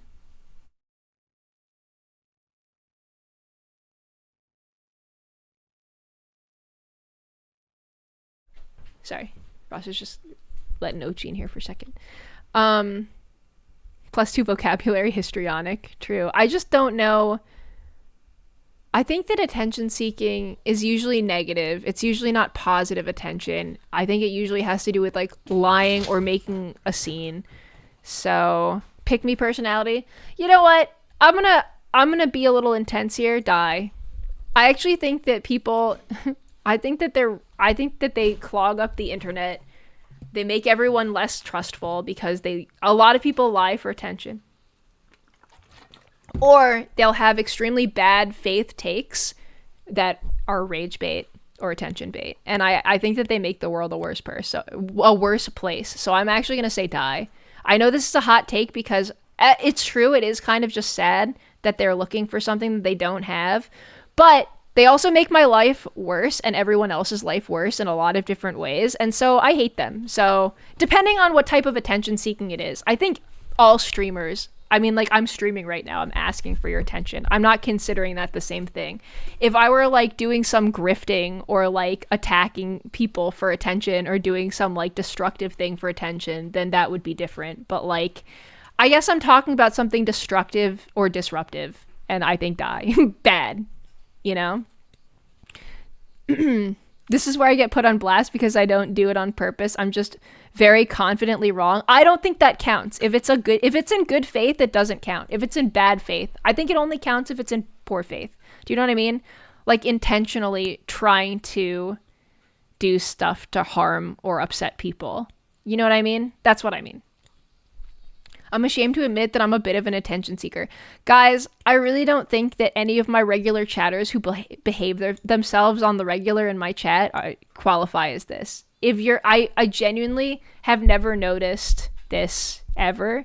I think that this, when I say this, I'm talking about intense behavior. I'm not talking about small stuff. I'm talking about big stuff. I'm talking about people that, like, cause a fight or a scene in public. You know what I mean? I'm never behaved. I don't think that anyone here does this unless you have a rage bait account. Attention seeking sometimes talks over people. Guys, I don't think it's you. I don't think this is you. I think everyone is okay, look. We all like attention. There's nothing wrong with that. I wouldn't be streaming if I didn't like attention, right? You wouldn't be chatting if you didn't like attention. Everyone naturally wants attention, and that's okay. I'm talking about going about getting it in a harmful way. That's all. That's what I mean. Okay. Just so no one feels called out here. Are we Munchausen syndrome levels? Yeah, if you have Munchausen's, then maybe. Then maybe that's bad. Another class of I think I'm an attention seeker being proof that you aren't. Yeah, I think that, like, everyone, if you look at everything you've ever done and looking internally, being like, wait, I want attention. Sometimes I do stuff so that I get attention. That's not the same thing. That's just the normal human compulsion to be seen and recognized, and that's fine. That's natural. That's not what I'm talking about. It's when it goes beyond, and it's harmful. That's what I'm talking about. And there's a victim. When there's a victim is what I'm talking about. Okay, moving on. Not returning your shopping cart. Everyone loves attention, but it's the way you get the attention. Yeah. Also, being a little annoying doesn't count either. Being a little annoying. Not returning your shopping cart. Guys, I think it's nice to return your shopping cart, but also like people get paid. People like get paid to go collect them by the hour. So it's kind of like that's like someone's full job is just to collect them. So I'll just say kind of annoying. I think it's nice to do though. I do it. But I also think that like there's a whole ass job centered around collecting them. So someone has a job, I guess. You're providing jobs, kind of.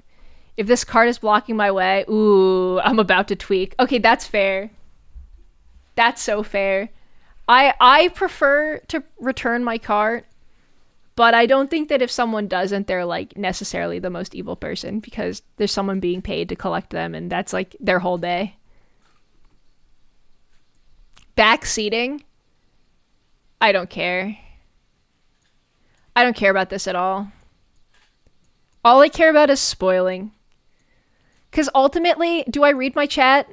No. Am I going to do what you say? Almost certainly not, unless I'm looking for help and then I look over and you tell me what to do and then I'm like, oh, okay, cool, thanks. I'm a streamer that doesn't care about backseating unless I specifically state that I do.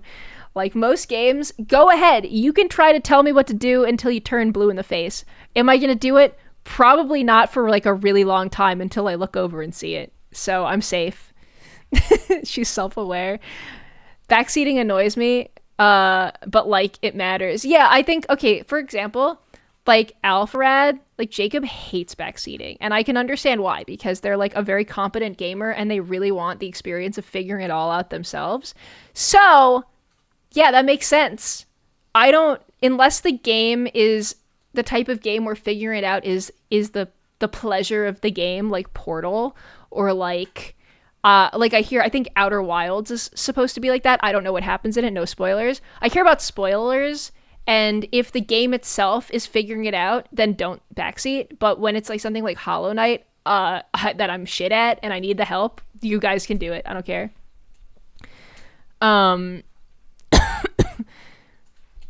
But I don't care. Blueprints type. Yeah, blueprints. I love helpful tips and blueprints, but like telling me exactly what to do is evil because the whole point is figuring it out. But like most games aren't that. But I actually don't really care. If it's like an action game, you can try to tell me what to do. It's probably not going to work. This is a your mileage may vary type question. Spitting in public. Spitting in public. I think this is disgusting. I think spitting in public is so vile. Were you raised in a fucking barn? Were you raised in a fucking barn? I don't know where these people come from. I've seen it. What is fucking wrong with you? It's so unsanitary. It's so gross. It's so gross. It can be a cultural thing. I know there's some places where like people spit in public. I still think it's really gross. I just think it's really unsanitary and gross. What if they were raised in a barn? Well, then they need to go to school and learn to not spit in public. Maybe I was raised in a barn. Okay, we've got a lot of people getting defensive about being raised in a barn. You're not in the barn. You can go to the barn and spit in the barn, okay? Listen. No spitting in public. Wait, what do I... Wait, what? I do that. You spit in... Don't spit in public. It's really gross. There's nothing worse than walking near someone they just spit on the ground. Like, why? I've never felt the compulsion to spit on the ground. What about spitting in public trash cans? Why? I'm sorry. I genuinely am perplexed by this because not only am I viscerally disgusted by this, spit on that thing. Get out of here. Not only am I viscerally disgusted by this on just like an animal level, but like I've never felt the need to spit in public. Like, what does your mouth water so much that your mouth is full of water? Like, is that a thing? I've never felt like I needed to spit, you know? Or guys, just swallow it. It's phlegm, not water. That's even grosser. Swallow it. I don't care. Swallow it. Or get a tissue. Swallow, don't spit, okay? You heard it here first, folks. Some phlegm can't go down that easy. I'm sorry. Perhaps I'm not perhaps I just have not experienced this feeling, so I'm not understanding of it. But I think spitting in public is unacceptable. I think it's really gross. Spit into a napkin, maybe. But I don't know. Or, yeah, a tissue. Always swallow. That's what mom taught us. True. True and real. That's true and real. For real, it keeps sticking in my throat. Guys, I don't know about this sensation. I've also never had a problem, like, I know this is gross, but I've never had a problem swallowing phlegm. Like, you can just do that. I know it's also gross for you, but you have two options. You can be gross to literally everyone around you, or you can experience something gross for yourself. And I think the polite thing to do in a public shared space setting is to take the hit. It's to take one for the team. You fucking swallow that phlegm and you like it, okay? I'm sorry. I don't care. Swallow it or get a handkerchief. That's it. If you're someone that needs to spit a lot, get a handkerchief. I try to see things your way. I disagree. You need to swallow it. I'm sorry. On the floor? Someone's gonna step in your big fucking loogie. If you must, maybe a trash can, but I still don't really want to see you spitting on the street. It's unsettling and gross. You guys are spitting fire and facts. You shouldn't be spitting anything!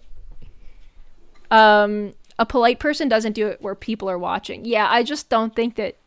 I'm sorry. No. I can't relent on this. I swallow it.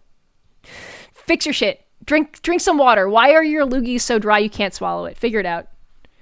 I live in the woods. You can spit in the woods. I don't care. Spit in the woods all you want. If you're on a sidewalk in a suburban or city street, keep your mouth closed. The end. Chat is full of floor spitters. Guys, I am mad at you all. I'm mad at you. You need to change your ways. Bad. This is gross. I don't like this. The street? No. Guys, I didn't know. I'm agreeing with you, Giwi. No, I know you are. I know. But we got some spitters in chat. Today I learned that Giwi's chat is a third comprised of people who were in fact raised in a barn. Dude, I didn't expect anyone to be a street spitter here. I'm gonna be so real. I've never known someone who does this. What did I do? Guys, I didn't know that you guys all do this. I know I came in hot being like, you're bad, go to hell, die. And I don't, guys, 1/3 of my chat that spits, I don't want you to die. But I do feel viscerally angry and grossed out when I see this in public, I will say. I'm sure you're a great person, but don't make me step in your loogie. Come on, man. Don't do that. Big spitting versus swallowing discourse tonight. I didn't expect this to be a hot topic. I thought that we would all agree on this. I'm sorry. I think I live in a different world from you guys. Honestly, that's a good name for a band. Giwi and the Floor Spitters? No, because then people would spit on the floor at the concerts.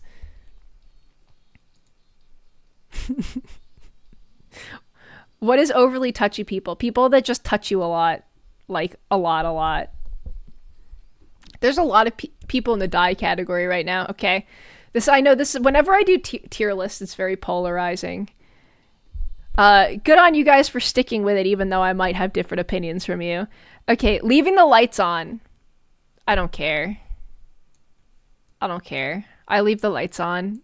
I don't want people to break into my house when I'm out. I don't leave a lot of lights on, but I don't care.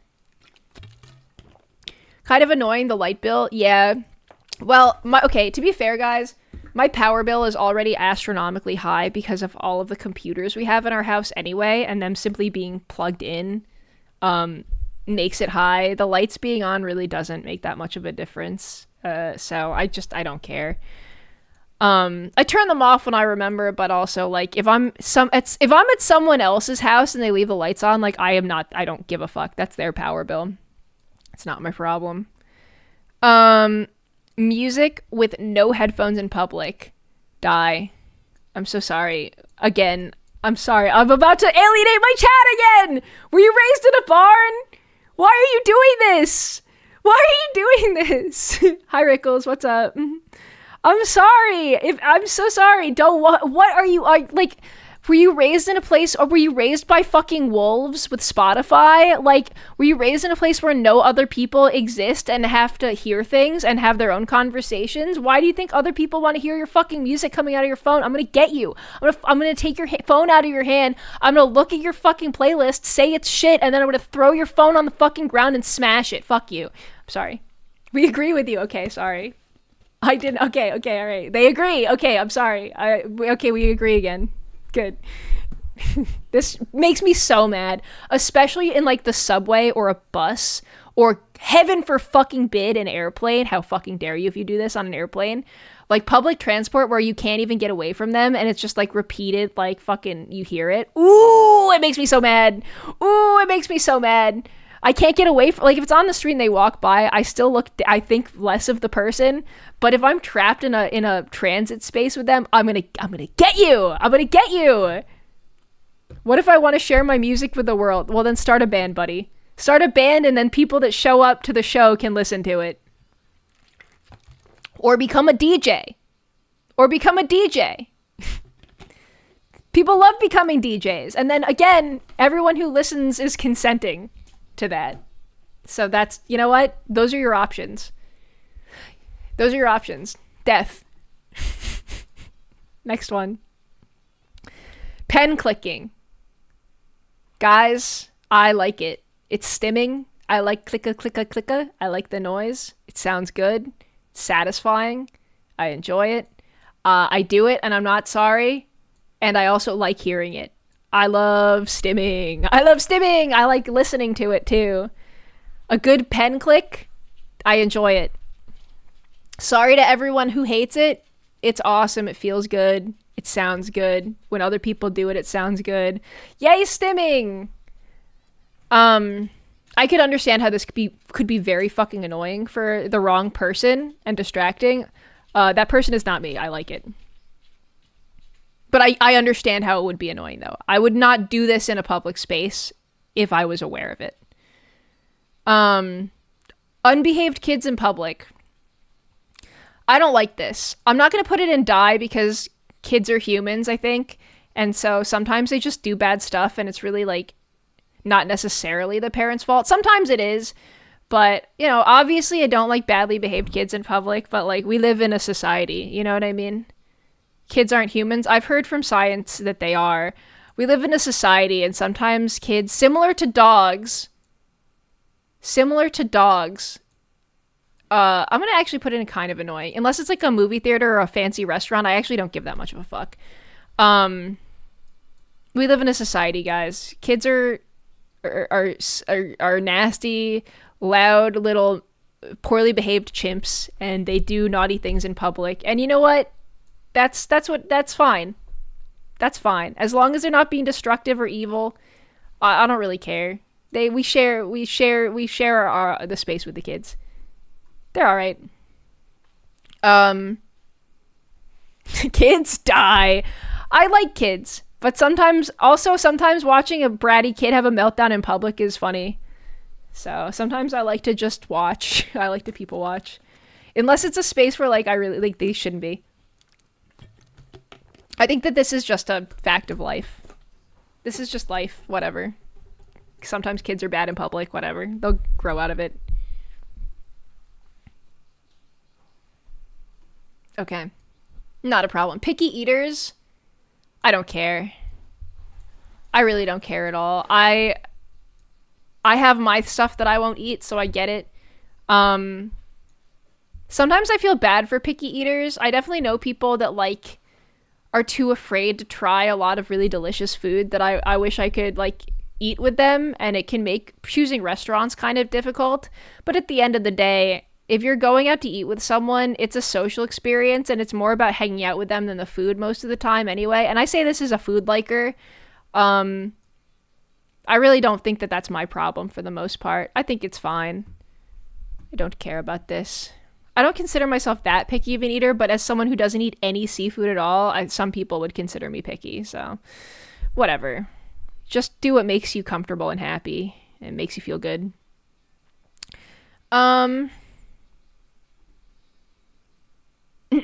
Hiccups. This is an automatic, like, motor response. Like, this isn't something that someone's doing on purpose. This isn't something that someone can control at all. What the hell? This is not... If you get mad at hiccups, I'm scared of you. If you're mad at hiccups, I'm terrified of you. Die? Or, like, mad that you have the hiccups. Like, upset, like, your own hiccups? Or are we talking about other people having the hiccups? I think it's when you have them. Okay, kind of annoying then. If someone else has them, I don't care. It doesn't bother me that much. I also usually don't get the hiccups that long. I'm going to kill God for giving me hiccups. Oh, I just get them for like 20 minutes maybe, and then they go away. I just hold my breath until they go away. Hiccup haver. Do you guys have acid reflux? That can cause hiccups. Just drink water. If you have hiccups for like more than a day, then that sounds awful. I don't experience them that bad, so they're just a mild annoyance for me. They're like not a big deal in my personal life. But you know, if you have them and they suck, then I get it. I get putting them in die. For me, it's just like whatever. Typing quirks? What? Like fucking Homestuck? What are typing quirks? I like them. I think they're funny. What, like, are we talking about like full Homestuck speak, or are we talking about like someone who says ooh woo sometimes? I like them. I do this and I'm not sorry. I say ooh woo. Oh, we're talking like full on leet speak? No one does that. Like hello? I don't do that. I kind of like it. It depends. Like princess. It depends on how quirky we're getting. I'm gonna say I kind of like it. I think they're funny. Typing quirks are different. It's not like ooh. I'll say I don't care. Maybe if you're doing like full Homestuck with it, then you're cringe. But I assume it's ironic. If it's unironic, then I'm just perplexed. I've not encountered this in real life in so long that it means nothing to me. This copy pasta account, I don't think so. I'm gonna say don't care. What is full Homestuck? Like full leet speak. No one does that though. Hello, princess. I don't think that counts. I don't know what this is ultimately. I'm gonna move on. I don't think it matters. It does not affect my life at all in any way.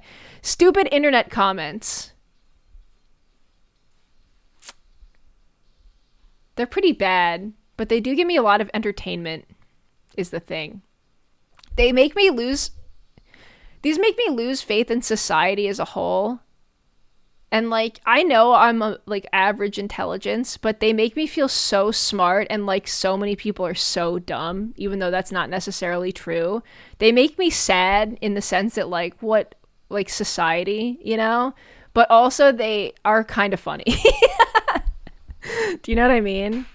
Same as attention seekers. It depends on the comment too. I can be rage baited, but it really takes a specific type of comment to get me. I really like a channel. It's a pretty old channel called Internet Comment Etiquette that like kind of makes fun of dumb comments, and also he like writes the most insane shit in comment sections, and that's his shtick. And I really, really like that channel, so I get it. But sometimes I just enjoy the terrible comment in like a grim way, if that makes sense. Not like the rage bait, not like hateful stuff, but just like stupid shit. You know what I mean? I don't know. I'll say I don't like this. I'm not putting it in die. I don't feel anything that's on the internet like that's pedestrian like this, I think I can just forget about, and it doesn't affect my day. Omega mindset. No! Hi, Davi. What's up? Okay. Sometimes I just look at a comment and I think I could do better. That's so fair. Flaking on plans last minute. I have done this. I try not to. It has happened. I don't think I do it that much. Like, I think I do it maybe like 10% of the time, but that's probably still too much. Now, I like not having to do plans, but I don't like it when people do it to me. I think this is about people that do it to you. People that do it to me, I don't like this. You make me feel unimportant. You hurt my feelings. This happens a lot. I'm going to say, like, this happens a lot in the streamer space, especially. Streamers are busy. They do things spontaneously. They're bad at keeping track of their own schedules. They'll make promises and plans and then end up streaming or doing something else instead because they double booked. I have also done this. It happens, but it can make you feel really bad. And I think I've also done it. So I feel bad about it. I'm really bad at managing my schedule. It's never on purpose, but it can make you feel very unimportant. So it sucks. People that do this often, that flake, yeah, I think the worst thing is that, like, it makes you wonder if they don't care about you at all. Even if it's just that they're quirky and bad at managing their shit, like, it can make you feel bad. Fairy Latte gets a pass. Fairy Latte gets a pass. Also, that's online plans. I'm talking about IRL plans, for what it's worth. I'm talking about IRL plans because online plans are like, yeah, it's inconvenient, but it's like no one went anywhere, prepared anything, did anything, got dressed, got ready. Like, I just sit my ass on my stream chair and play Peak. That's not what I mean. I'm talking about, like, I'm already at the restaurant and the person's like, oh, I can't make it today. Sorry, I double booked. Sorry, I'm doing something else instead. Which does happen in the streamer space, especially. I mean, anyone can do this, but streamers especially do this. Yeah. I love when Fairy Latte does it. Dude, when Fairy Latte does it, it's just like, yep. And now I get to make fun of her on stream. It's awesome, actually. Although I'd rather stream with her. I'd rather play games with Fairy. But the silver lining to her not showing up is I get to complain about it, which is beautiful in itself. Fairy Gay Girls Latte has lied 9 times to Giwi and has been truthful 3 times about Pink. Oh my god, that's an awesome score. I didn't know we had that command. When Fairy Latte does it, it's okay. I'm talking about IRL plans. IRL plans. I flaked on IRL plans, but it's usually because something comes up, like, serious, or I have a tummy ache. or I'm late because I get migraines and I can't drive. That happens too. That doesn't really count, though. I've definitely done it too.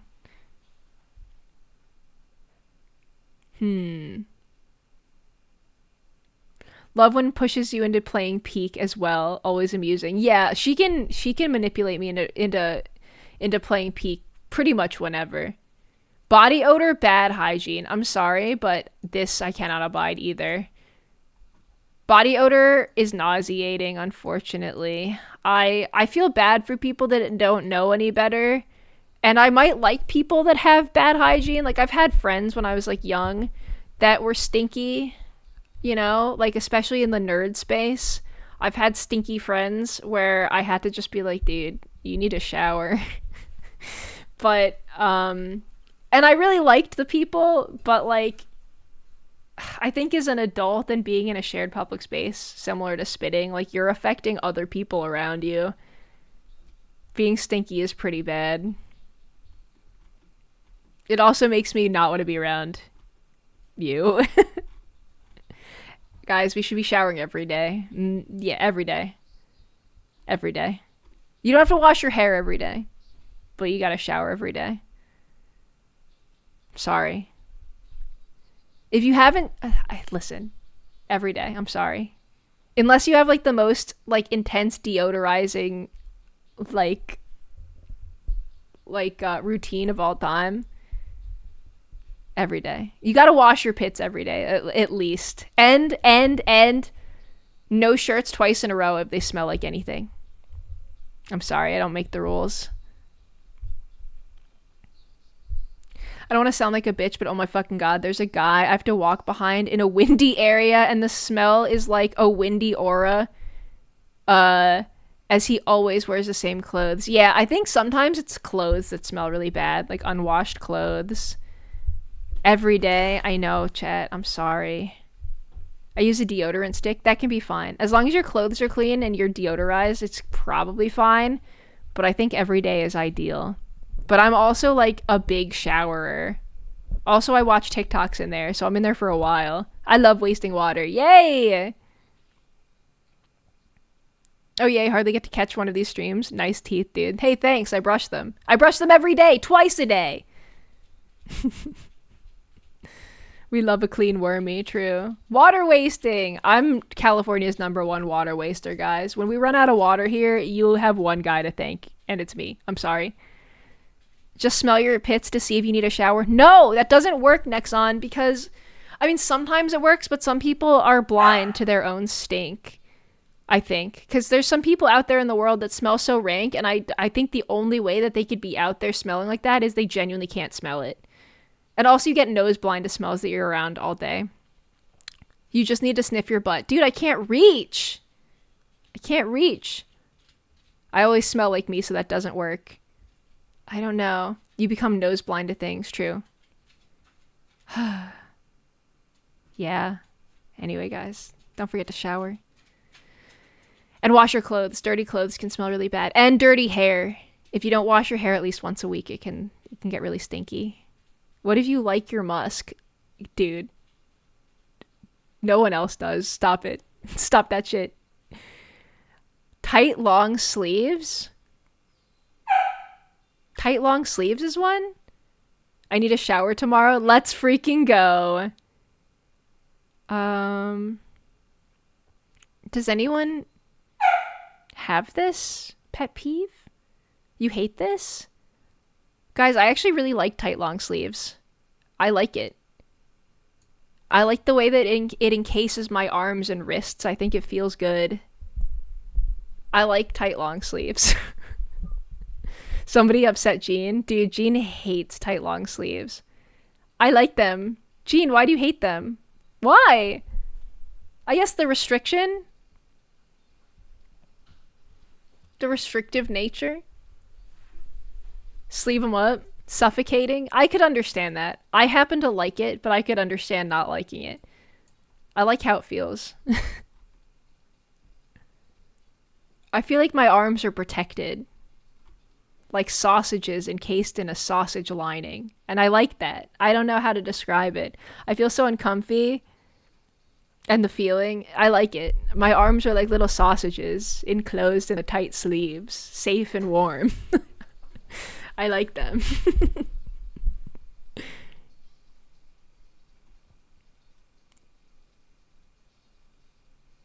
Do you hate wearing long pants? I think it's tight pants and sleeves that we're talking about.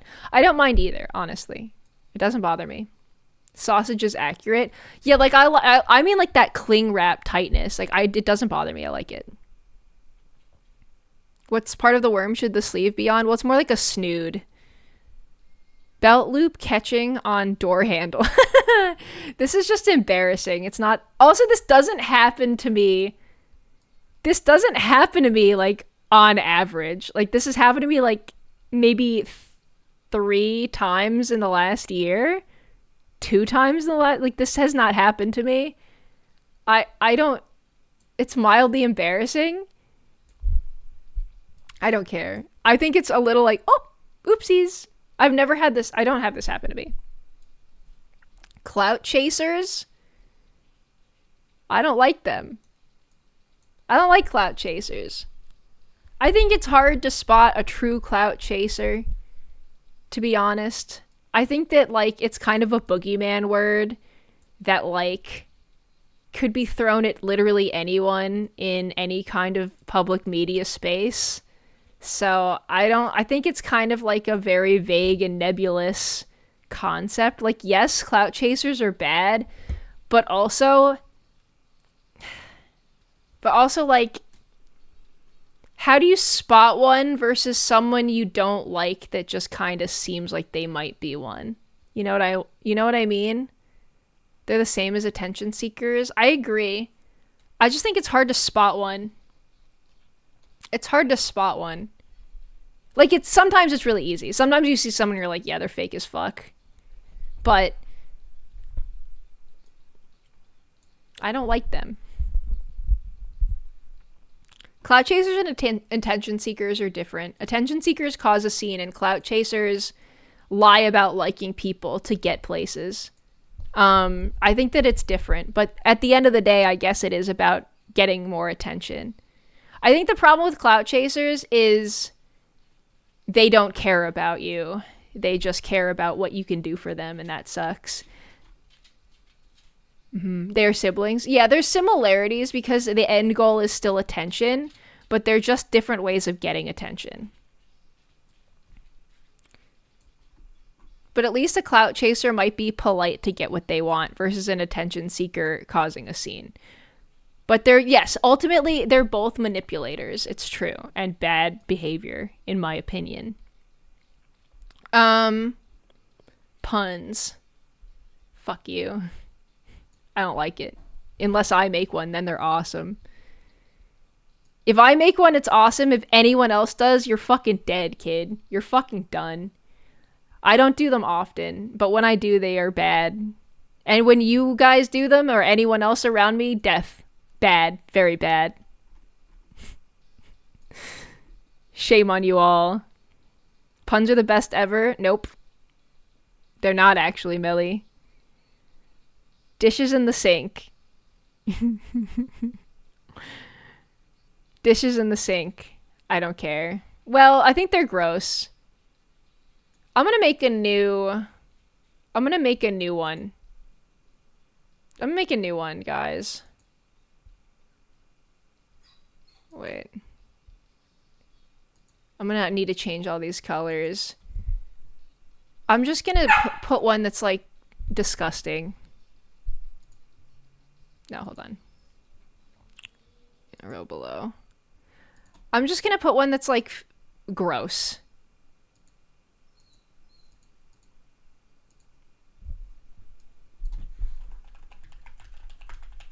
Just really gross. And I'm gonna be moving some of these. Body odor and bad hygiene.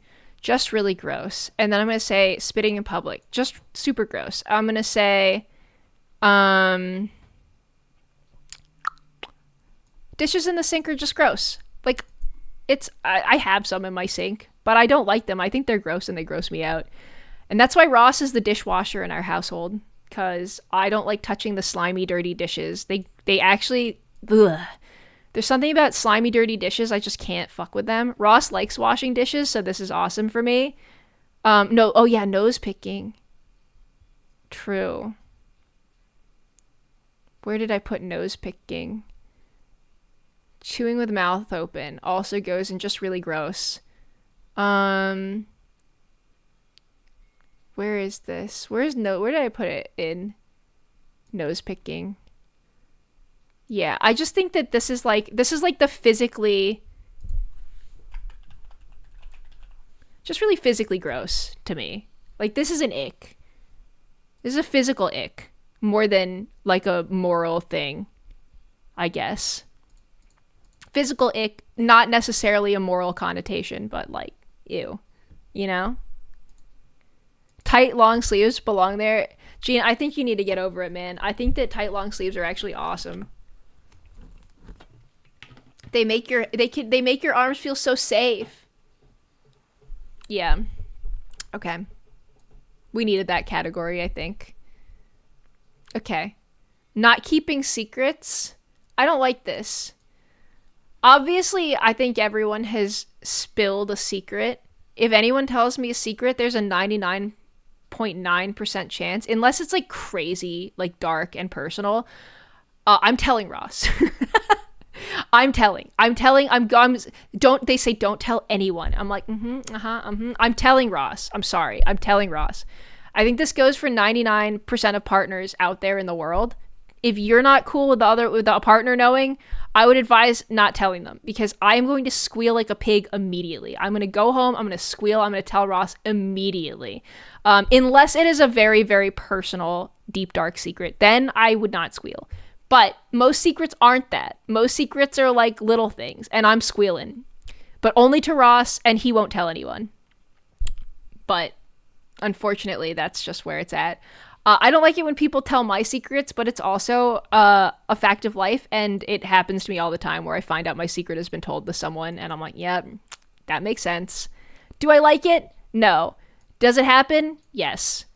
Nothing horrifying, life-shattering, ruining, or terrible, but definitely like, oh, I didn't want people to know this. Oops.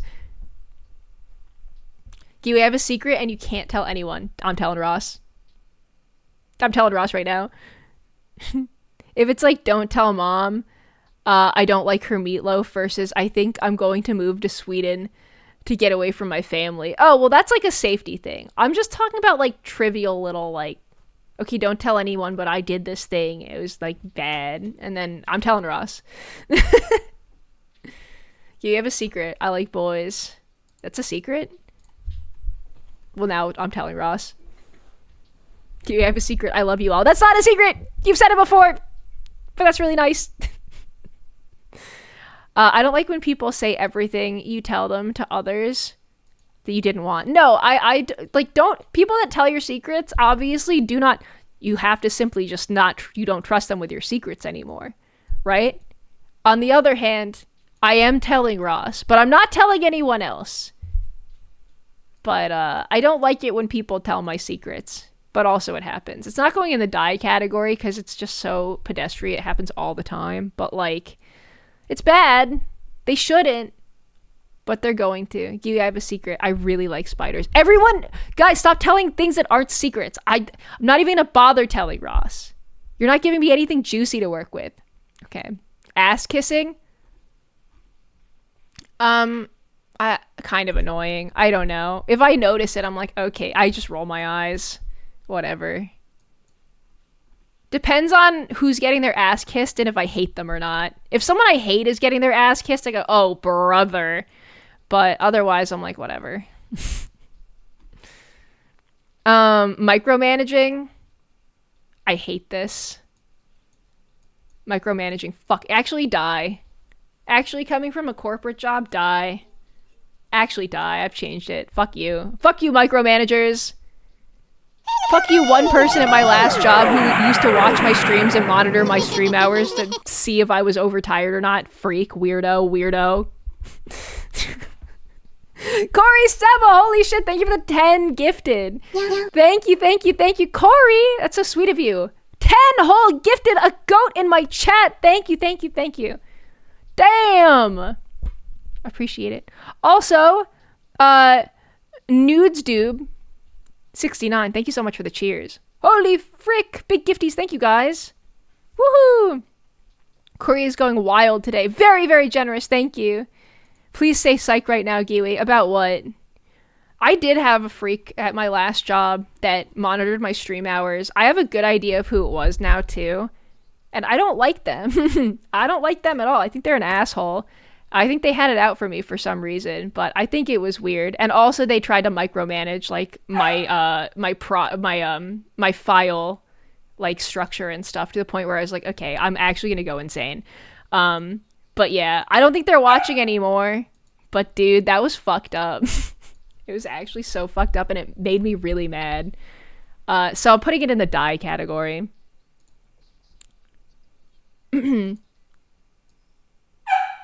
Are you the micromanager from Giwi's workplace? No, it is not, Leilania.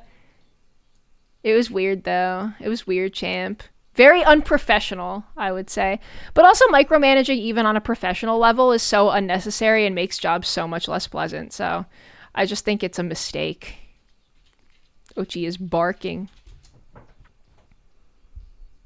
Why'd you save that file as an MP3 when you could have saved it as a WAV instead? Okay, well that's not that bad, I guess.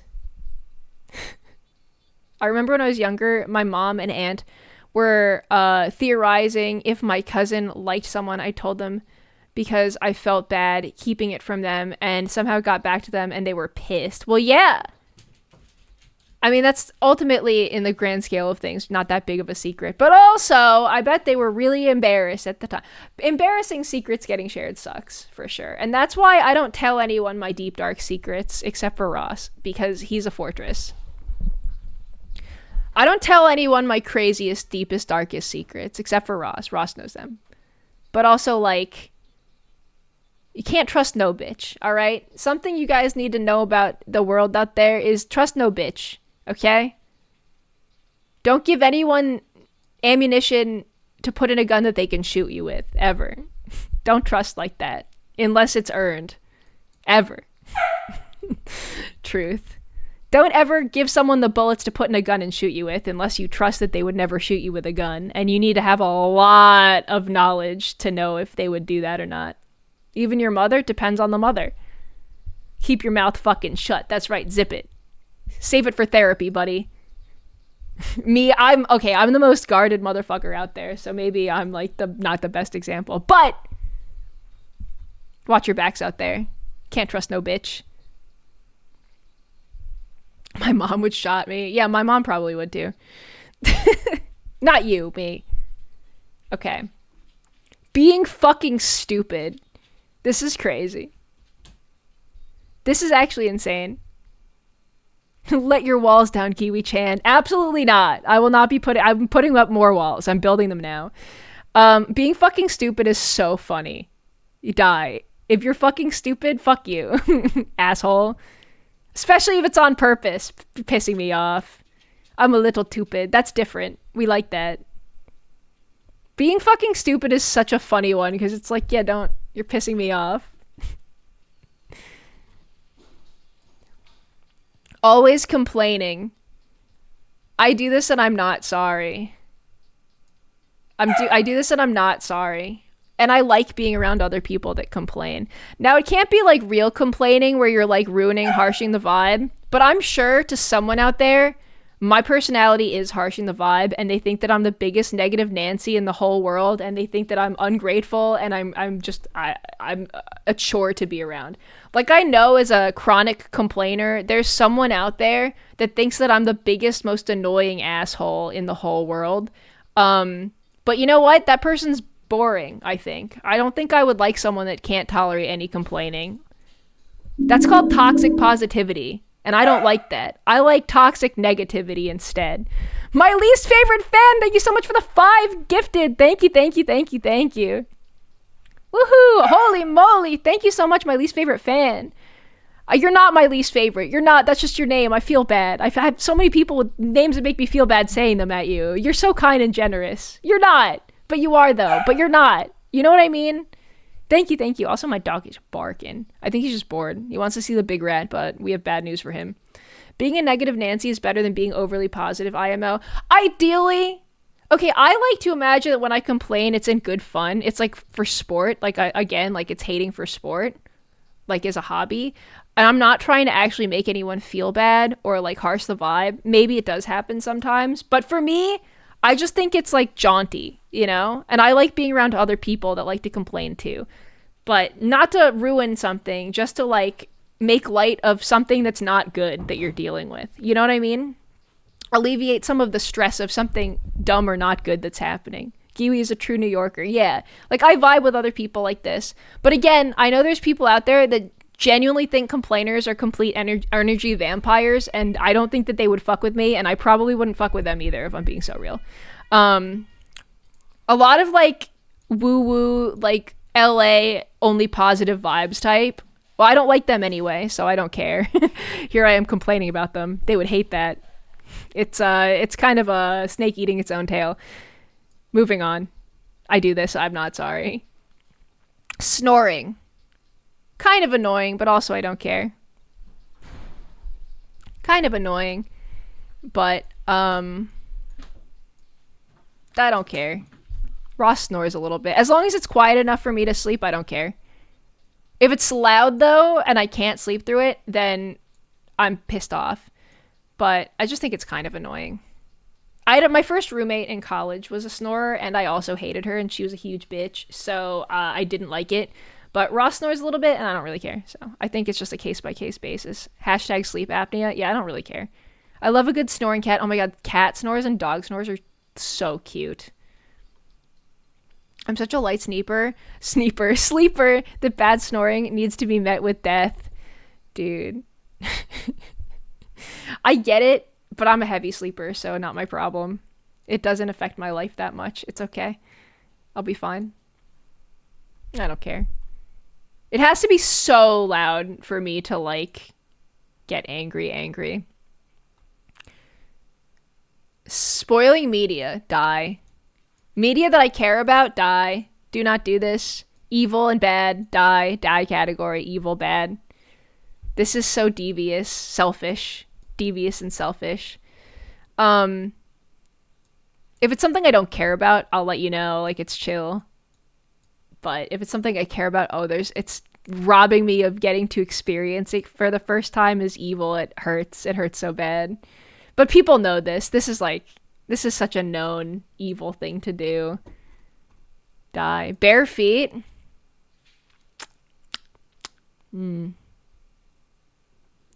of like this. Actually, I kind of like this. No, I don't care. I'm indifferent. I'm indifferent. I don't care. Doesn't bother me at all. I don't care. Okay, Giwi, sniffer. In public, die. It depends. Okay, I know a lot of people, and I actually don't clip it.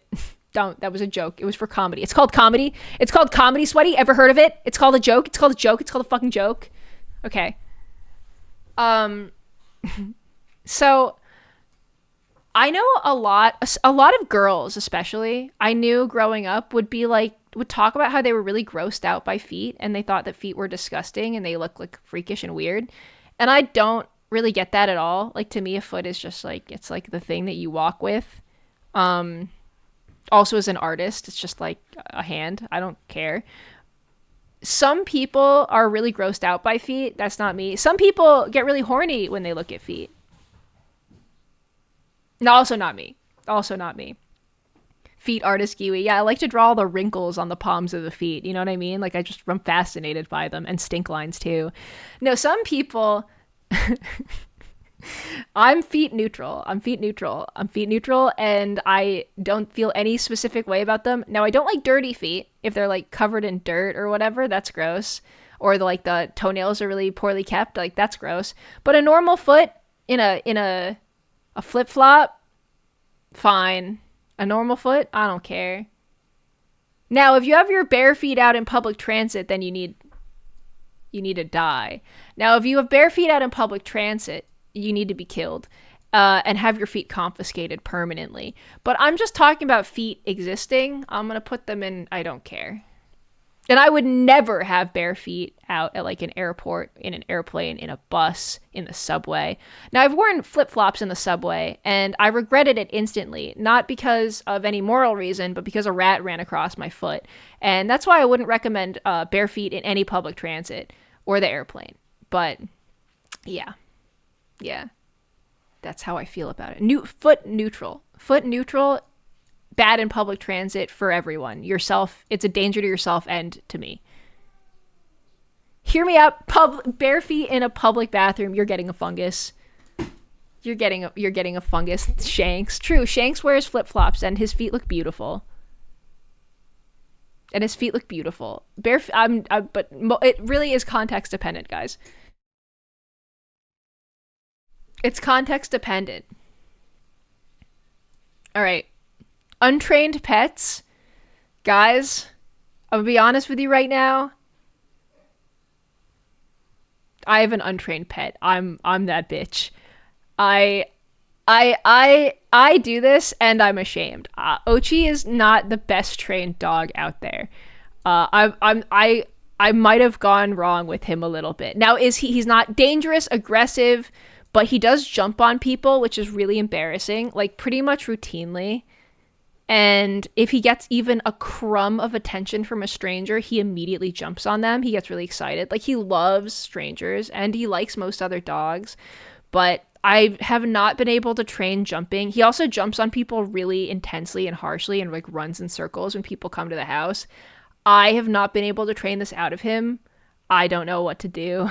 He's a very kind, sweet, excitable, happy dog, but it can be... If people don't want this or they're scared, I'm sure it's not great for them.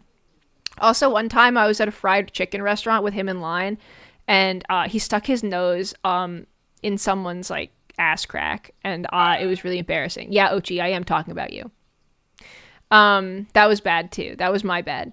He's also not that great at walking on his leash, and he pulls a lot. My bad. But he is really good at doing tricks and giving paw, and he can do a little spin when he stands up on his hind legs, and he does a little dance. So I did train him to do some stuff. But yeah, unfortunately, I am this bitch. I do have a bit of an untrained pet that I bring into public frequently, and I try to work with him, but I have failed him a little bit, unfortunately. That's on me. That's on me. Ochi hears shit talking? Yeah. Yeah, but he's not dog aggressive or people aggressive. He's very happy and loving. He's just unwieldy. He's also not big, but again, that's on me. As long as he's not aggressive, it's definitely not the worst. No, he's very, very happy and very excited to see people. But I do wish that sometimes he is really embarrassing in public, especially when people do not want to fuck with him and he thinks that they do, so he tries to jump or like strains to get to strangers that like don't want anything to do with him, and will like rear up on his hind legs and like walk to them on his hind fucking Slenderman legs to get attention from them, and they don't fuck with him, which does happen. I don't want him to harass people that don't want him around. What is his breed? He's a silken wind sprite. He's a silken wind sprite, so he's a long dog. He do a trick. Yes, he can do tricks. That is a bit much. Yeah, he's pretty intensely social. And he also okay, guys, Ochi is he's kind of an unusual looking dog. There's less than 600 silken wind sprites in the US, so a lot of people stop and like ask what he is and pet him just because he looks different from a lot of dogs. And we like that, and he loves the attention too. But because of this, he thinks everyone he meets wants to pet him and talk to him. Like, he truly believes and gets hyped up that every single person we pass wants to pet him and acts accordingly. So yeah, I don't want to train that out of him. I just don't want him to jump anymore. That's all. I'm trying to work on the jumping. That's the worst thing.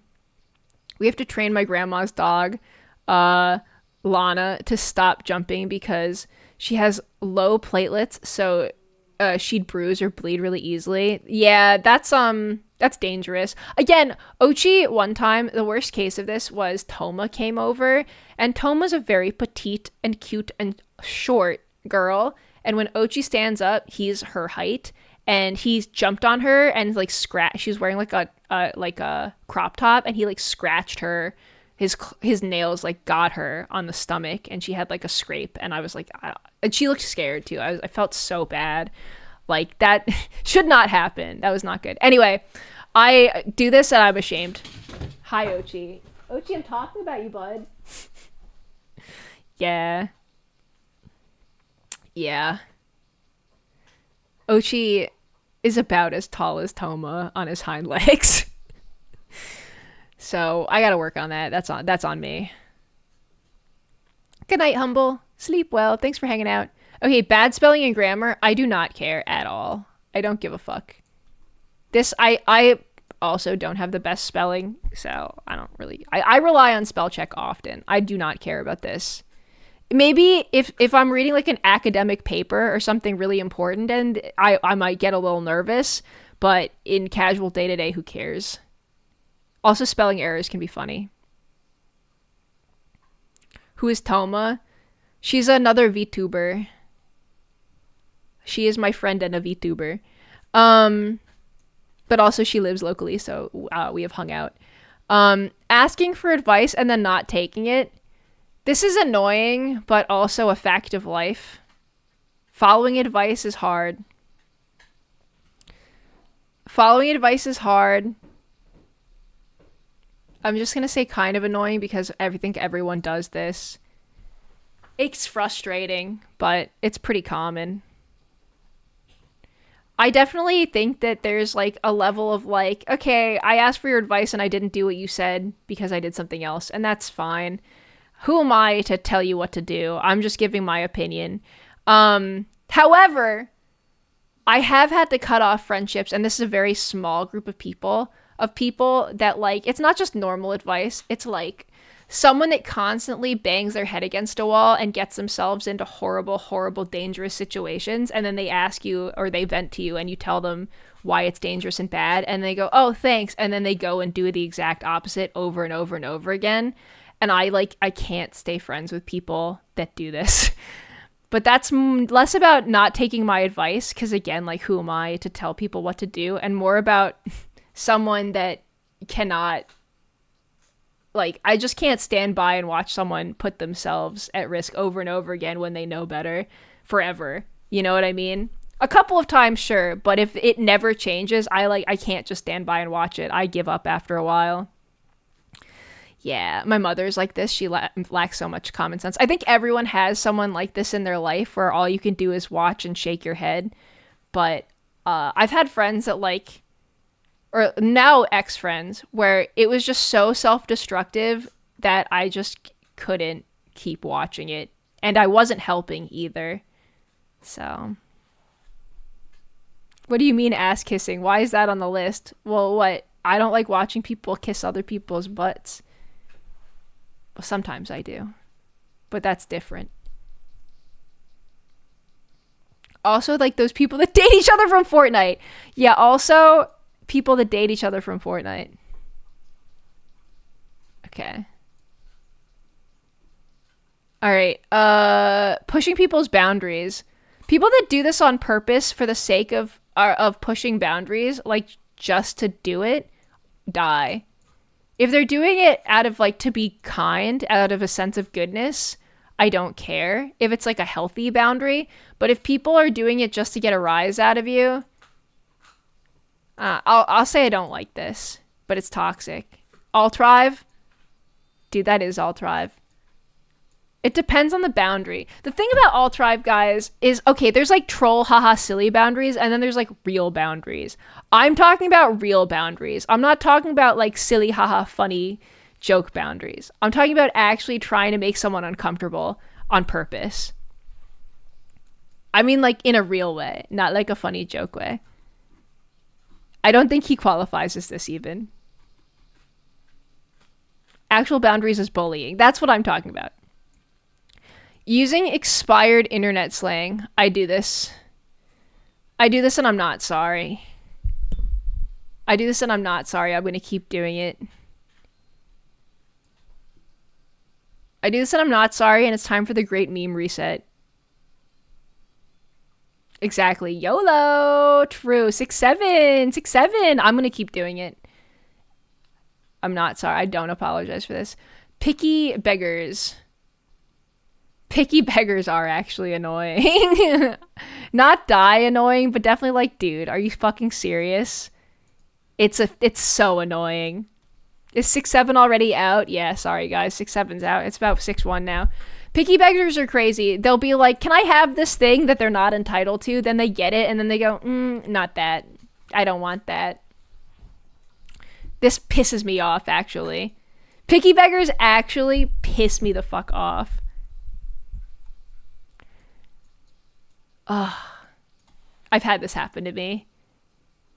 And I had to be like, hey, this is why what you're doing is really rude. Like, and at the end of the day, it comes from a place of like ignorance usually, and not understanding why it's rude to not be grateful for a gift, but at the same time it can make you feel so used. Picky beggars, what is that? It's like someone that asks for something from you, that begs for something, and then you give it to them and they're like, no, not like this. I want a different thing. You didn't do it good enough. But ultimately it's a favor for free. You know what I mean? And it's not good enough for them, and they're ungrateful. This is fucking annoying. Makes you just want to be like, okay, well, I'm never giving you anything again.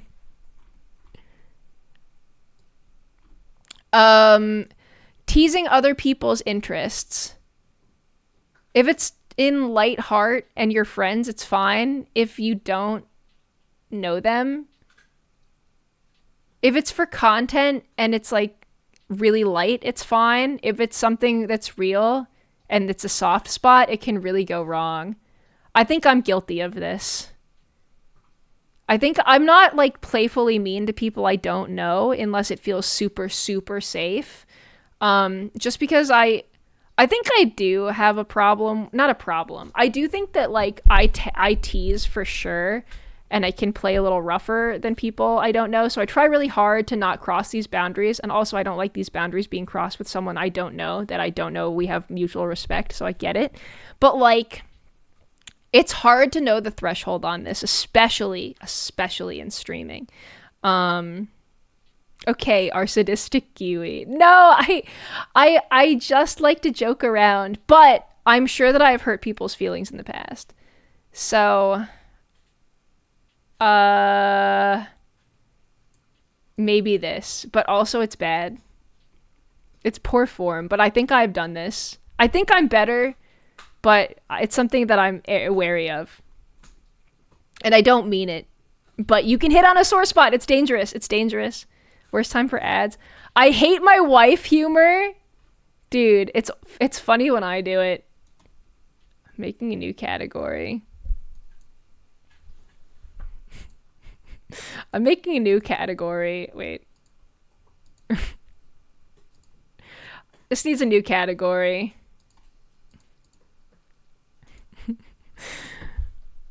Only okay when I do it.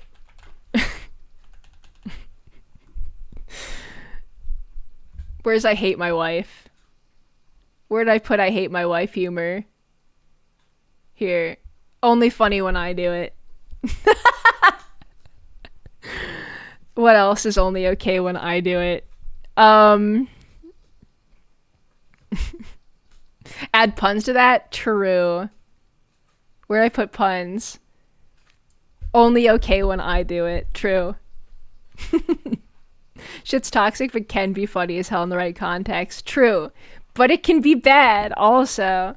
Only okay. Only I'm allowed to hate my wife. Only me. Apparently tight sleeves. No. I think this is it. Using expired slang. No, I like expired slang. Always complaining. I like it.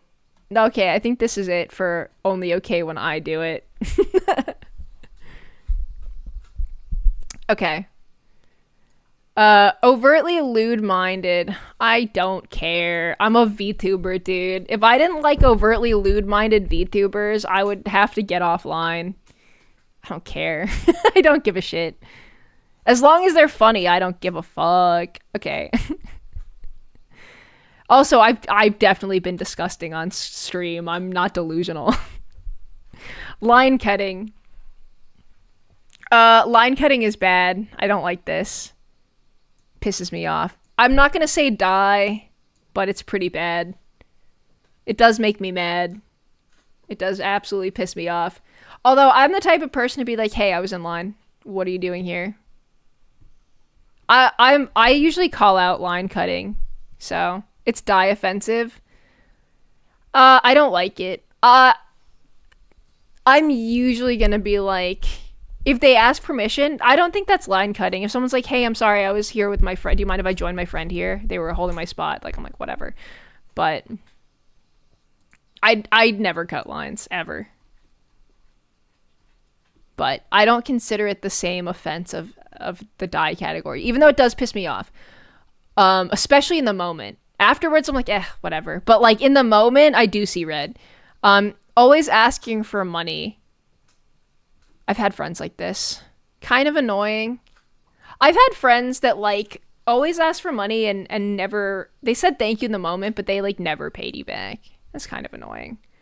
Altrive, yeah, he always asks for $20. What the fuck? Altrive core. It's only kind of annoying because you can just say no. The thing is you literally, there's such a life hack for this, so it doesn't impact my life at all. Just say no. Just be like, no. That's it.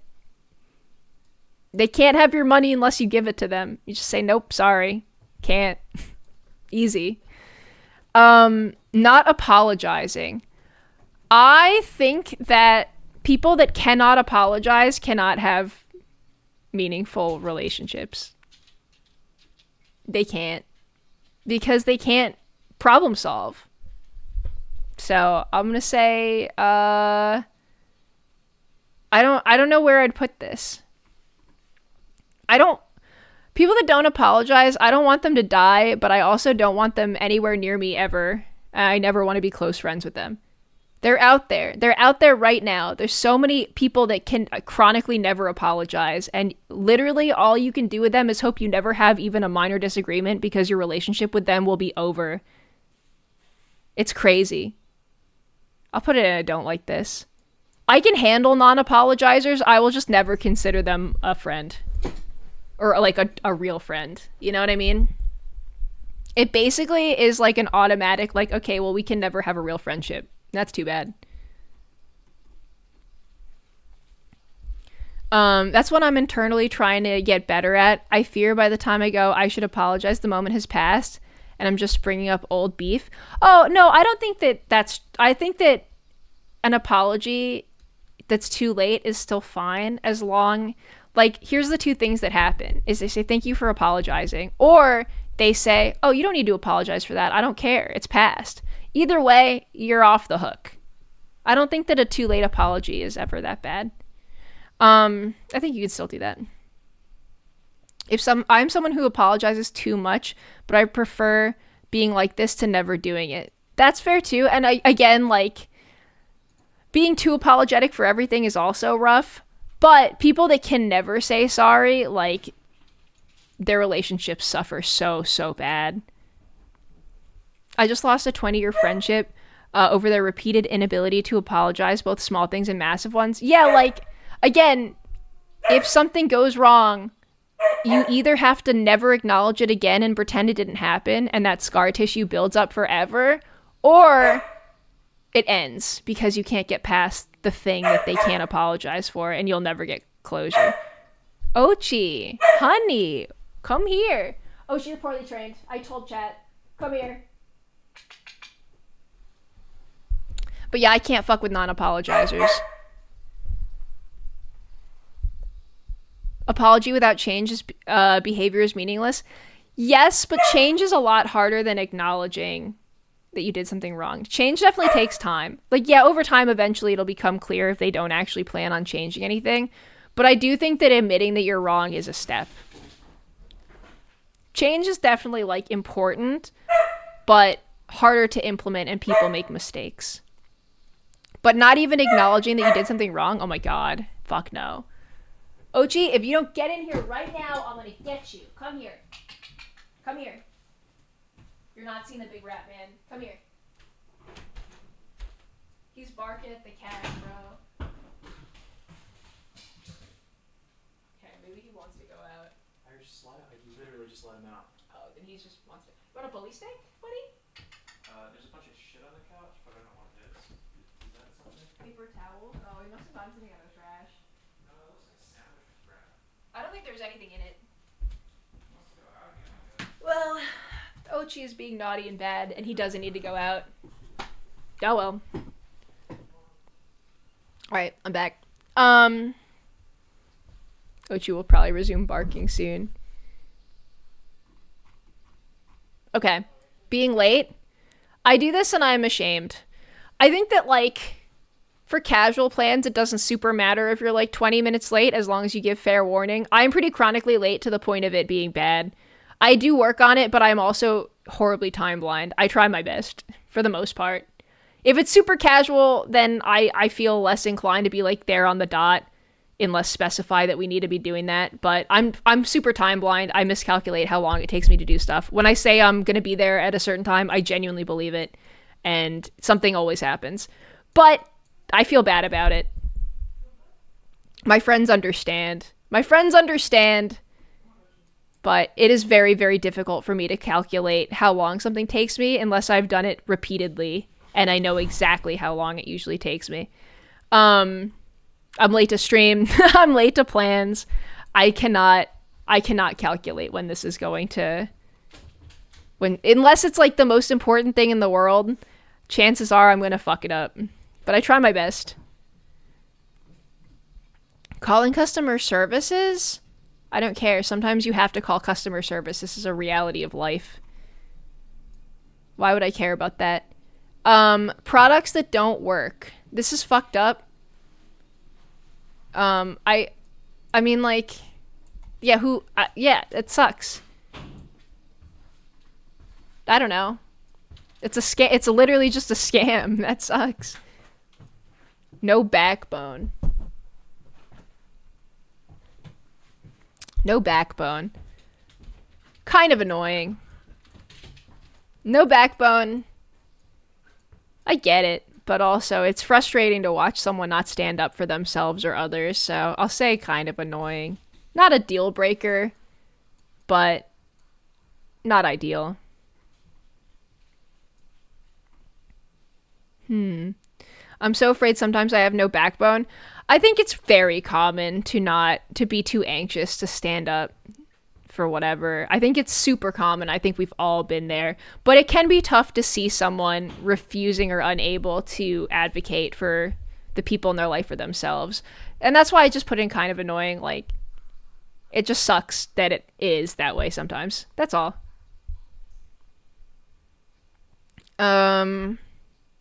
Using animals as decorations, die. If you don't love your animal like a child, then how dare you? And that's not to say by getting like a beautiful type of cat or dog, because I have one. His name is Ochi and he's very pretty. But you got to take care of it and love it like a child, or else I hate you and I'm mad at you. Like people that get pet monkeys and stuff. Oh, you're evil. Oh, you're evil. I thought it meant taxidermy. Maybe. I don't really care about that. Taxidermy is kind of cool, but that's not what I meant. Okay. Overly clumsy? Dude, this is just having poor motor function. This seems so mean.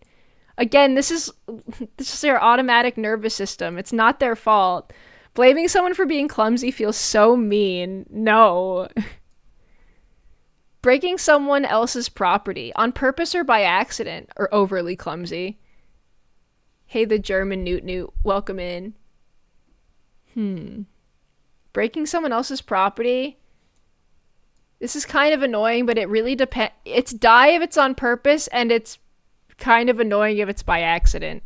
That's all. If it's by accident, it happens. If it's on purpose, fuck you. You're a dickhead. I'm gonna assume it's by accident. I'm giving them the benefit of the doubt. Copycats? I don't know. They say imitation is a form of flattery, and I think to some extent this is true. But it's kind of annoying. Does it matter in the grand scheme of things? No. Maybe if they're like stealing your branded content and or product and making money off of it, I guess, but kind of annoying. What can you do? You can't do anything about it. Copycats in the VTuber sphere is interesting. Truly. I think that there's a copycat of like every giant VTuber. And like at the end of the day, what does it accomplish? Nothing. Is it annoying to see sometimes? Sure. Does it actually harm anyone that bad? Usually not. So, that's it.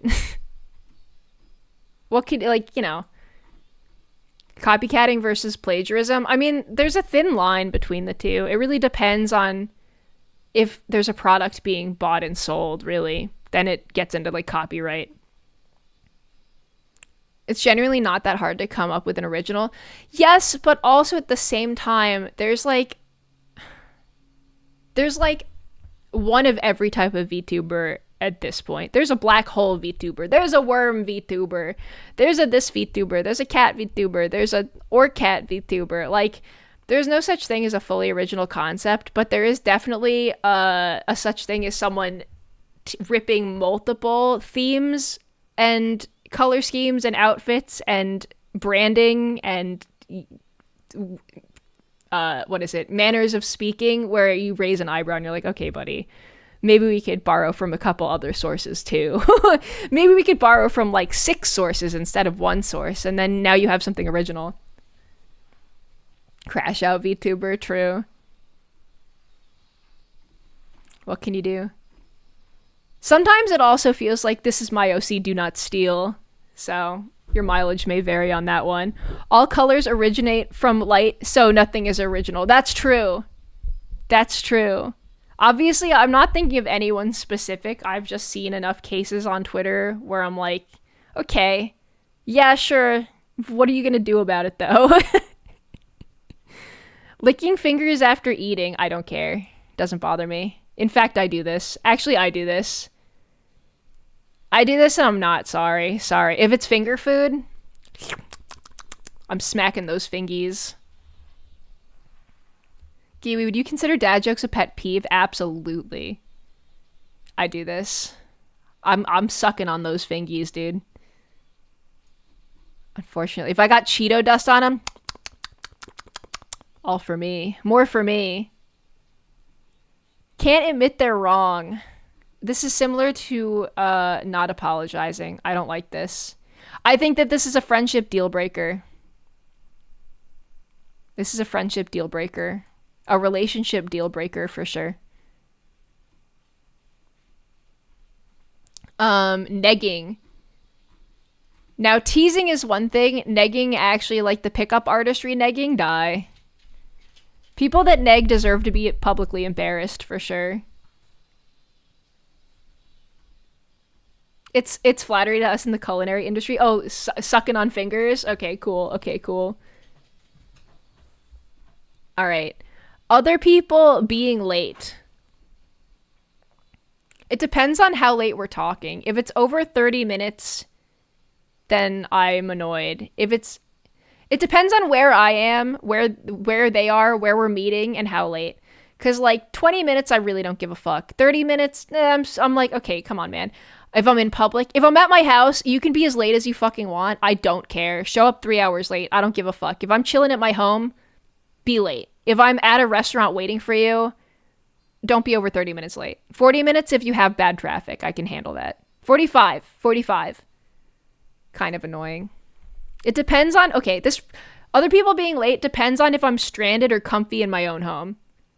If I'm stranded, you have 40 minutes, unless you have a really good excuse.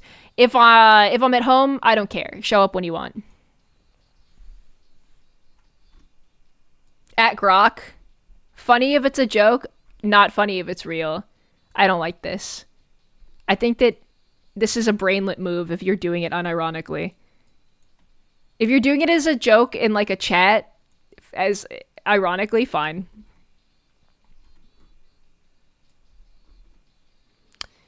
Mansplaining. I don't like it. Actually, only okay when I do it. It's only good when I do it. When I mansplain, it's actually awesome. Okay. Pencil squeaking? Okay. Pencil squeaking? I don't care. I don't notice this. When girls do it, it's hilarious. True. I have a lot in the die category. Okay. Yes. I think we've done it. Yes, you can join the chat's ranks. Welcome in. Can we add expo marker on paper? It's a sensation worse than hell. Oh, I like that. If they had that, I would put it in. I actually kind of like this. Bonus round, eraser chewing. I love chewing on erasers. Haven't done it in years, but delicious texture. Good. And chewing on pencils too. Okay. I'm surprised chewing on pencils and like nail biting. Thank you, KairyuCrocodile, for this really, really good pet peeve tier list. Okay. Let's go through everything and make sure it's right. Not covering mouth while sneezing isn't die. Turning without a blinker isn't die. People standing too close isn't die. Bad drivers, die. Being rude to service workers, die. Overly touchy people, die. Attention seekers, die. Music with no headphones in public, die. You know what? I'll put attention seekers in. I don't like it. I was being needlessly harsh. You go in, I don't like this. You don't have to. You're not going into the die category. Music with no headphones in public, die. Micromanaging, die. Being fucking stupid, die. Spoiling media, die. Using animals as decorations, die. Negging, die. I don't like this. Is slow walkers. Stopping, you know what? They should die. No. Stopping in the middle of the walkway, die. Slow walkers, die. Talking in the movies, no, sorry, I don't like this. Talking in the I think I need to put more in the die category. I don't know. I'm on the fence now.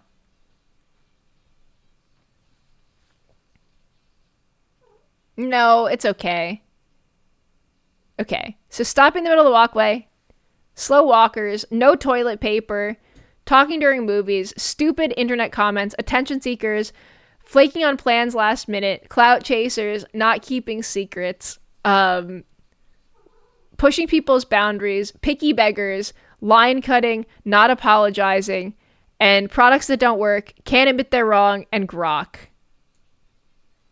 I don't like this. I think that's fair. We need to justify killing people more. I've been saying this for years. And nobody listens. Okay. And don't care, loud eating sounds, checking phones during the chat. Oh no, we're in kind of annoying. Leaving the toilet seat up, loudly talking in public, clogging airplane luggage belt, schedules being interrupted, using words incorrectly, not returning your shopping cart, unbehaved kids in public, hiccups, ass kissing, snoring, asking for advice and not taking it, always asking for money, no backbone, breaking someone else's property, copycats, and other people being late is kind of annoying. I stand by that.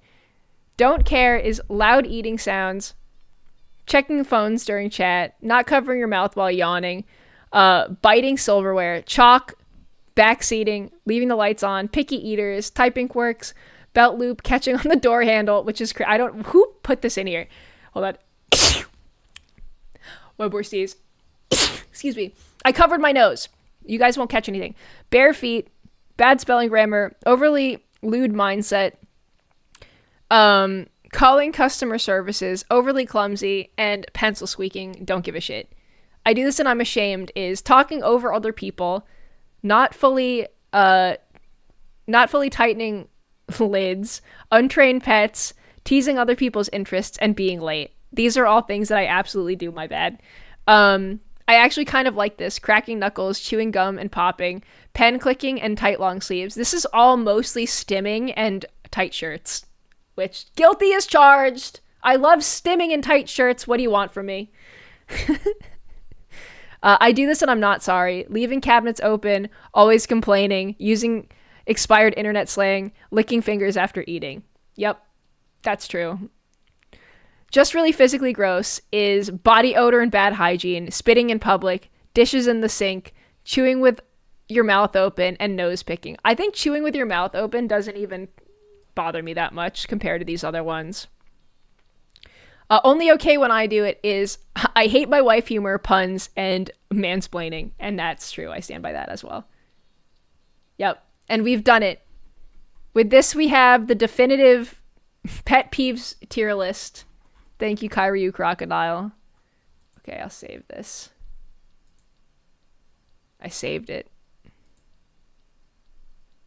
Done. I love stimming in tight shirts. True. That's literally me. I love stimming in tight shirts while I leave cabinets open. While I complain and leave cabinets open. Yep. That's pretty much me in a nutshell, guys. While chewing gum and blowing bubbles and popping them. It's all true. Okay. Alright, we did it. Hold on. Done. All right. So, what next? Oh yeah, I've got more. Hold on. I've got other ones. Let me open up another tier list, if you guys don't mind. I should probably change my... fuck it. I could just change it to tier lists, but I'm not going to. More tier lists. Giwi, may I tell you some bad news? I suppose you may.